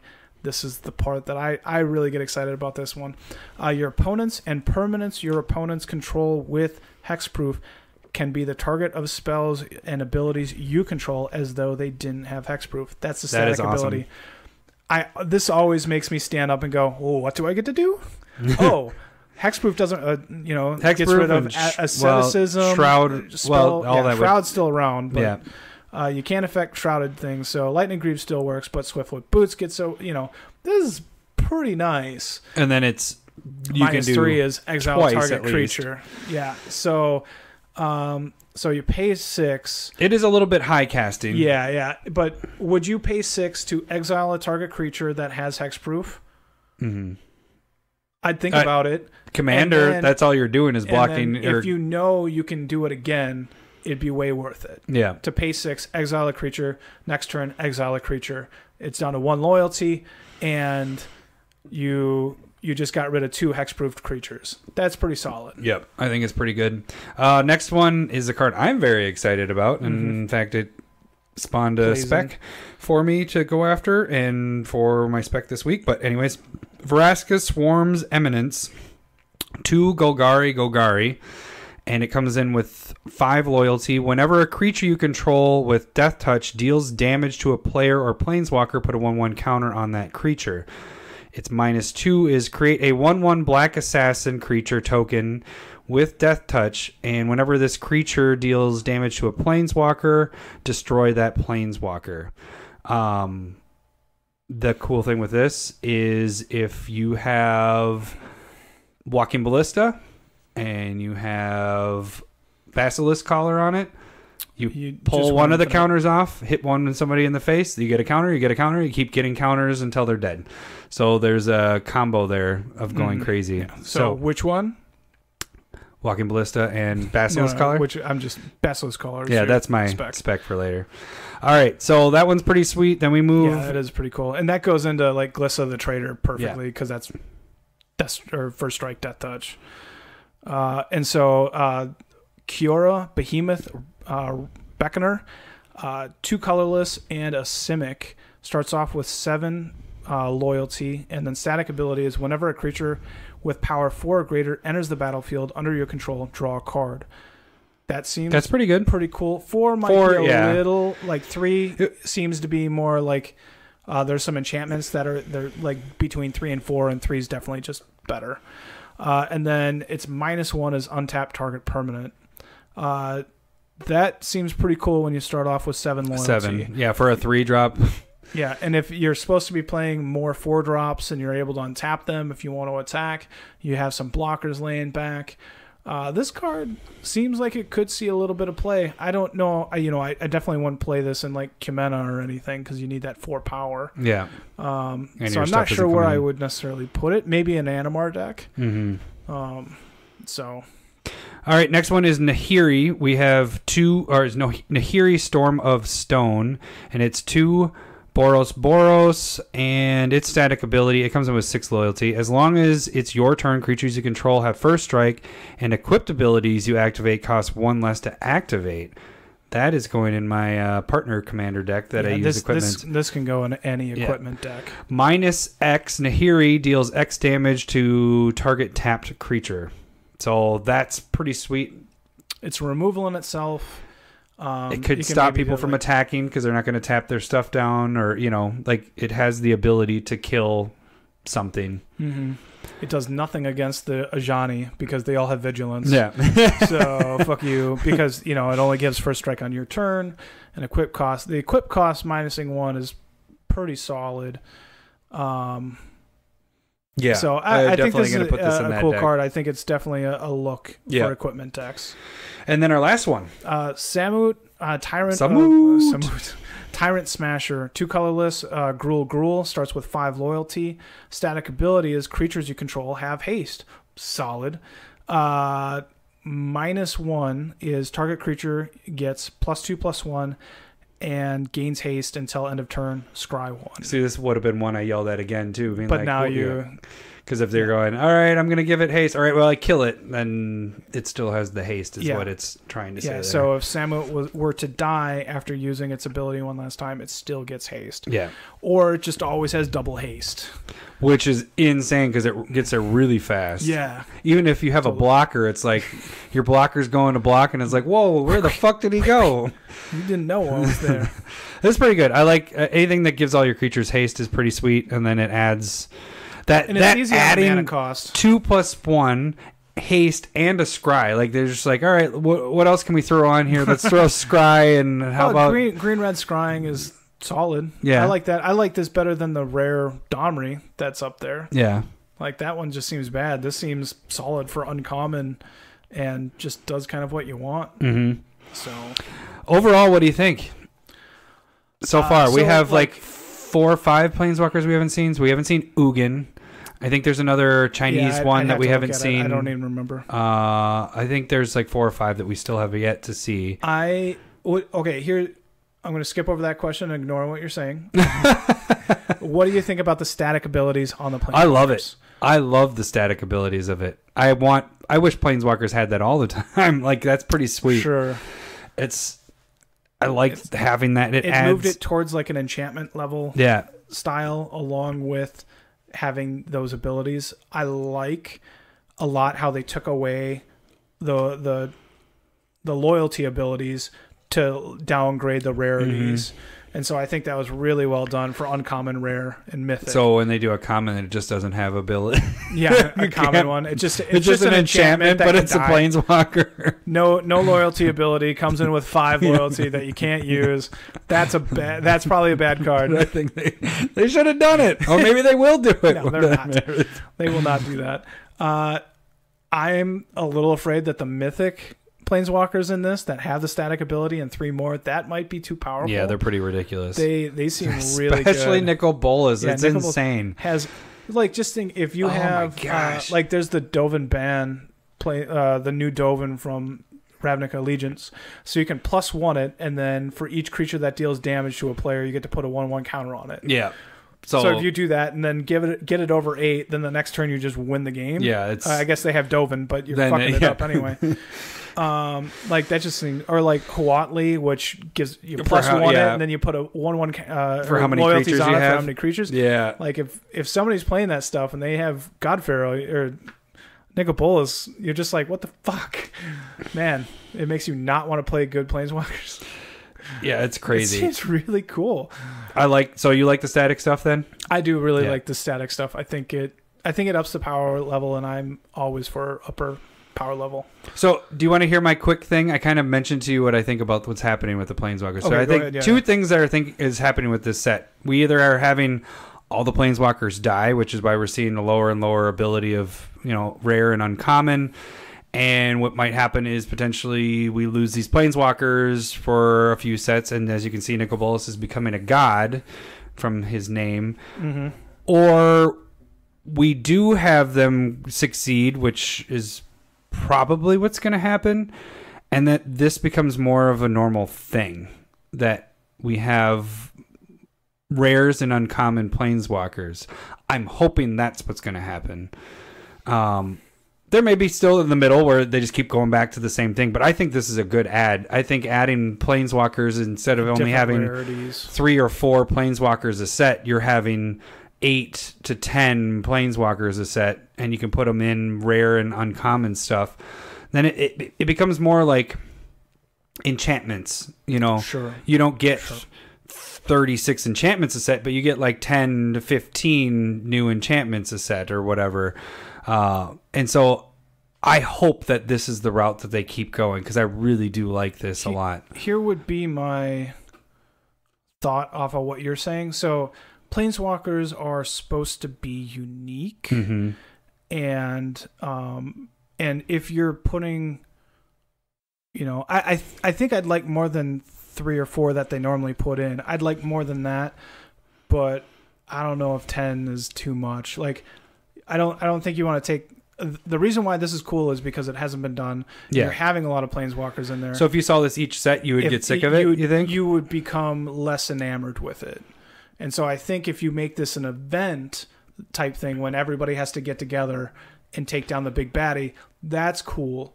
But if you're doing it all the time, I feel like you just take away a little bit of that luster. So what do you think about the other way of what if he wins? None of them. Again, I think I don't think they can, because that's like the bread and butter of each set is like Planeswalkers are the poster boys for poster people, Planeswalkers for each set. And so if you take those away, you're kind of the story is based around Planeswalkers. So in my mind, you're not taking Planeswalkers out unless you're going to completely new planes, completely new story Planeswalkers, for a bit. and then you're just getting new ones. So that I can totally see where they kill off a ton of these good guys and then go somewhere completely else. Mm-hmm. And you just don't see any, like, everything is new. I can maybe go along with that. And then you gradually could work this story back where you have people like, what if that'd be crazy if they actually have Nicol Bolas win and completely destroy and become a god, although the gods are in this too. The Oketra and Kefnet and Ronus and not Hazaret. And Erebos. Yeah, there you go. Those will all be back. Yeah. They will probably be legendary. But not Hazaret, because he lived. He didn't actually get killed by he was Nicol Bolas. That was what I was reading, saving the people from... something like that. Anyways, there's some more story stuff that we're going to... Story-wise, I think you're stuck in the middle. I think you almost have to kill off Nicol Bolas. I like him. He's a dragon. Or severely weaken him again. So, like, he loses, maybe not die, but has to go lick his wounds for a couple sets and we don't see him. It'd be crazy if he wins, though. If he wins, I don't know what the fuck you're doing. Because right now, like, you got a lot of them together, and he's stealing all of their abilities. They're gonna go Game of Thrones on this shit and kill all the good guys. Like, what the fuck, Red Wedding? I think, like, if you're trying to play off of that insanity, you passed that boat a couple years ago. This, in my mind, is more of them playing off the Avengers. Yeah, they're bringing everybody together. You got a ton that's what a lot of the talk is like. I mean, that we're talking about the trailer, but that's kind of what it gives you the feels with that. Like, you got these heroes, which are your Planeswalkers, and it totally is the Avengers going against Thanos. Yeah, and that's Nicol Bolas for this. You know, it's kind of crazy. Like, I could see a good series set up with this. Sure, you know, sure. like. And I was telling you before, I showed this to my brother who hasn't played Magic since he was like 6. And he was like, that was really cool. He doesn't know any of the characters, doesn't know anybody. He played that one time when he got drunk and wanted ham sandwiches. Yeah, that means he remembers it less. But yeah, so he saw it and he's like, that's really cool. And I was like, that could be a movie, right? He's like, yeah, or a TV show or something. He totally agreed. Like, that would be a show, just watching that trailer.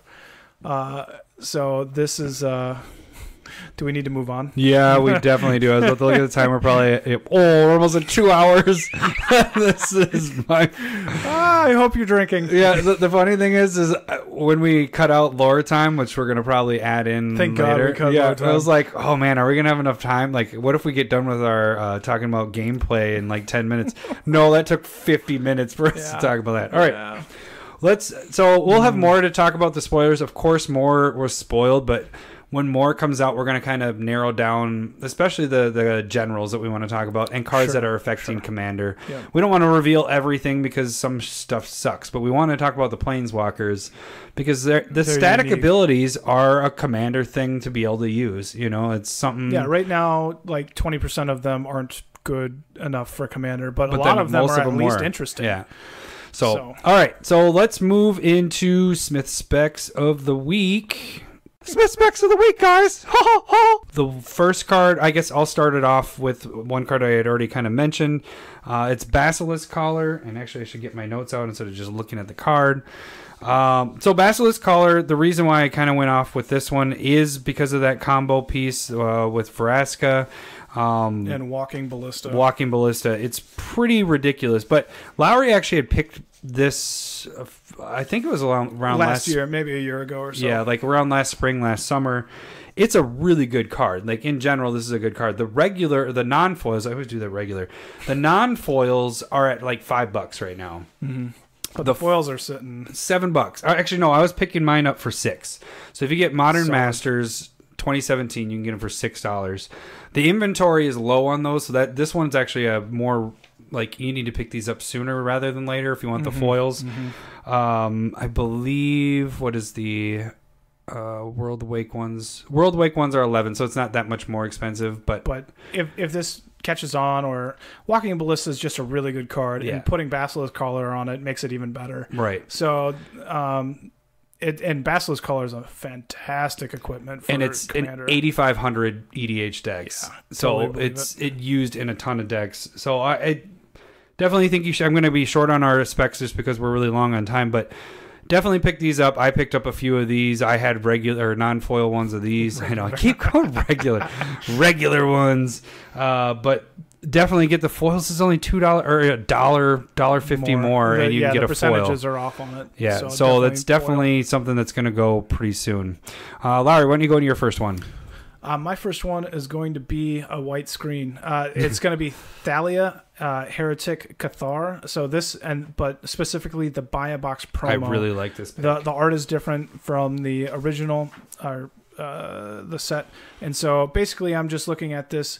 I was still going off of the differences that I the article we talked about a couple of weeks ago, and so I was kind of looking at this versus TCG and Card Kingdom, and then I noticed that the promo, like pre-release promo and the foil, are both sitting at $6. This being at $2.50. seems to be a lock to get up to 6 easy. So he showed me this card when we were talking about our specs beforehand. And first off, the art of this is so much better, in my opinion. I love the art of this. When a card catches on, the buy a box promo gets more expensive. So, like, if you sit down and look at the Celestial Colonnade that's from Worldwake, that was a buy a box promo, and that one's like $10-20 more expensive. Mm-hmm. And then you have, I might be wrong on that, but there's the buy a box promo for New Phyrexia was the black one, that like exile stuff. Yeah, that one's $20 more than the regular foil. Well, you go off of the Ixalan, the Growing Rights of Itlamok, that buy a box promo because of the different more expensive. If the art is better, which I think I like the art of this so much better than the original art on this, and it's so much cheaper. So I was and so this one being so much cheaper, a third of the price, it's well worth. It's almost the same price. It is almost the same price as getting a regular one. Yeah. It's a non-foil. So I think this is a no-brainer. I don't even have this card, and I will, by the time this cast is gone, I will have picked up some of these because this is, I think that's a very good pick. I like it. My next one, it has to deal with the general that was revealed, which we did not talk about on this, but we will talk about it next week. But it's Master of the Wild Hunt, and I'm more focused on the Masters 25 edition. Foils. The foils, yeah. So those are sitting at, I was able to pick them up for around $550, and I was still seeing them on TCG for $550.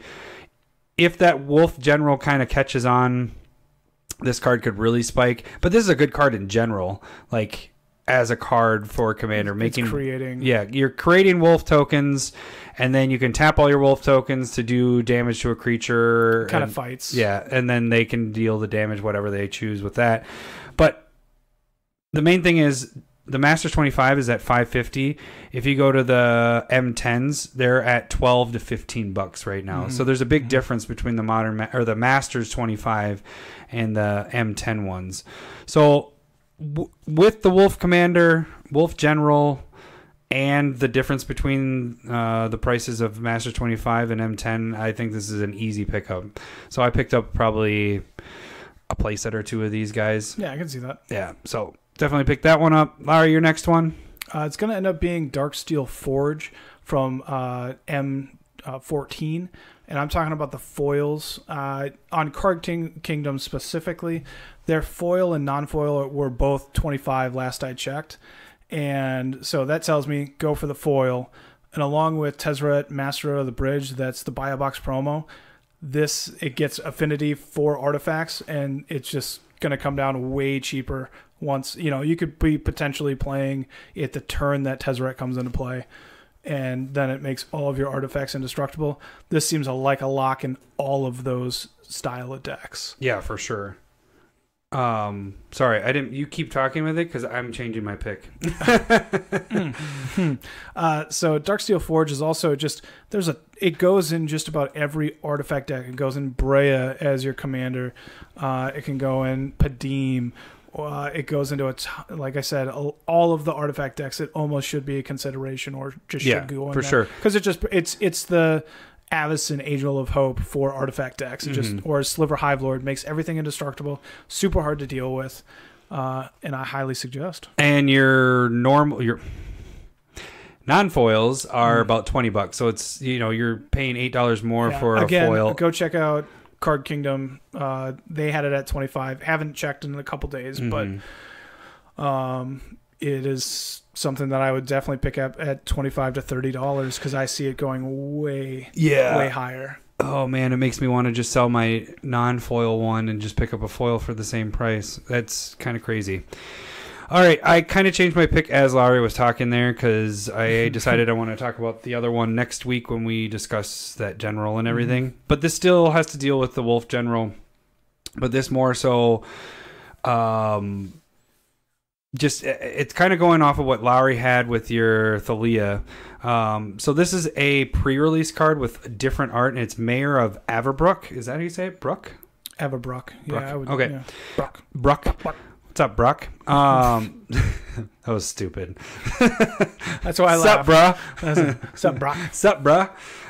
So this deals with wolves when it flips. Right now, when it comes into play, it's a green and a colorless, and it gives your humans 1+1. You had mentioned to me when I was telling you about this that it works with the human deck a little bit. Yeah, so people play this in the modern humans deck. But the flip side of it is other werewolf and wolf creatures get 1+1, and at the beginning of your upkeep, you get to generate a 2/2 wolf creature. So with the new commander, him coming into play, you generate a 3/3 that deals 3 damage to if you want it to fight something, and you gain 3 life, all that. I was picking these foils for $1.50, the pre-release foils. When you look at the other foils, well, they're not that much more. I guess they're almost $4. But the regular is sitting around 2 as well. Yeah, so cheaper to get the foil pre-release than just to get a non-foil. There was still quite a bit of inventory on these. You have some time on them, but and the discussion between us was like, you're kind of high on the wolf deck being able to be built, and I'm a little more hesitant on it, just giving people a warning. Like, I don't know if there's enough to make a wolf deck very good, and so like these cards might go up a little, but for me it's not as sure of a thing as like ninjas or wolves. It's not in that category, but it has potential. The ones that all my lists that I have, the only ones I spec'd on were cards that were not necessarily like when I did low walls, inventory or used in different spots. When you did walls, when I did just bought all the walls I could to just try to get that to work. This I bought, I think probably 8 different wolf dealing cards. Like I didn't go through and buy every single wolf card, but I am going to use that. What is an interesting technique for selling lately I've been noticing is when you sell them in lots on eBay. They don't sell as much as the singles, but I do probably once a month sell either a coin flip lot or a sapperling lot or a wall lot. The ninja lots, when that came out, I sold those immediately. I did sell 2 of those, and that's easier for me because then I can ship it as a big package and I don't have to pay multiple times for shipping. And so with this, I bought enough that I can put them as a foil wolf lot. And you're going to have a couple people out there like, I like wolves, I want to buy these, and boom, I can sell 3 sets of them, make my money back. 2 sets of them, make my money back. So, but some of these, we'll talk next week, a couple other things with that, but the more of them are, the buy lists are still pretty similar. So if I really wanted to get out, I can just go, all right, Card Kingdom, here, take it back, and I didn't lose any money out on them. So, all right, your last one is going to be Fate and Unraveler. So it's you talked about it in your Nekusar deck. Whenever an opponent draws a card, they take a life. This is in like if I'm remembering right, like 80% of Nekusar decks. Yeah, this is an awesome card in there. And Nekusar is a top 5 played commander deck because it's badass. And so that told me that this was one of the higher played cards. It does have a reprint in a commander set. And so, like, the non-foils are worth nothing. And the foil here is worth, like, $1. And I feel like this is something that has a lot of potential to go up as a foil. And so... Yeah, for $1? Yeah, for $1 in a highly played deck. It doesn't go into a ton of decks, but with that price, it feels like it's something that could easily go up to, like, $4 or $5 in a year or so. With it being like an enchantment creature, it's going to be harder to work into like a Masters style set. So yeah, that was my thought on it. And I feel like the foils were a little low inventory as well. Okay. So, congratulations on the longest episode we've ever fucking recorded. Yeah. This should have almost been. We are at the 2-hour mark right there. All right. You're welcome. Yeah, you are welcome. If you have an hour drive to work, you can listen to us on the way back. On the way back, yeah. Which one is it that... I'm not going to listen to this. I was going to say, I have to listen and edit it. Oh, shit. I got to edit this. Damn it. There's one of our listeners appreciates the longer episodes because they can listen... I don't know, which one is it? Yeah, on the drive-in. Anyways, all of them. Yeah. You're anyways, let's end this quick. So you guys can follow us on Twitter at CommanderSmiths. You can subscribe, like, and stuff at our YouTube channel at CommanderSmiths. And you can go to our Patreon at CommanderSmiths. And then you can Gmail us at CommanderSmiths. I think that'll be it. We gotta cut this. Yeah, we gotta go. All right. We'll see you guys next week. Thanks for listening. Bye. Bye. Wait. What? Bye. See ya.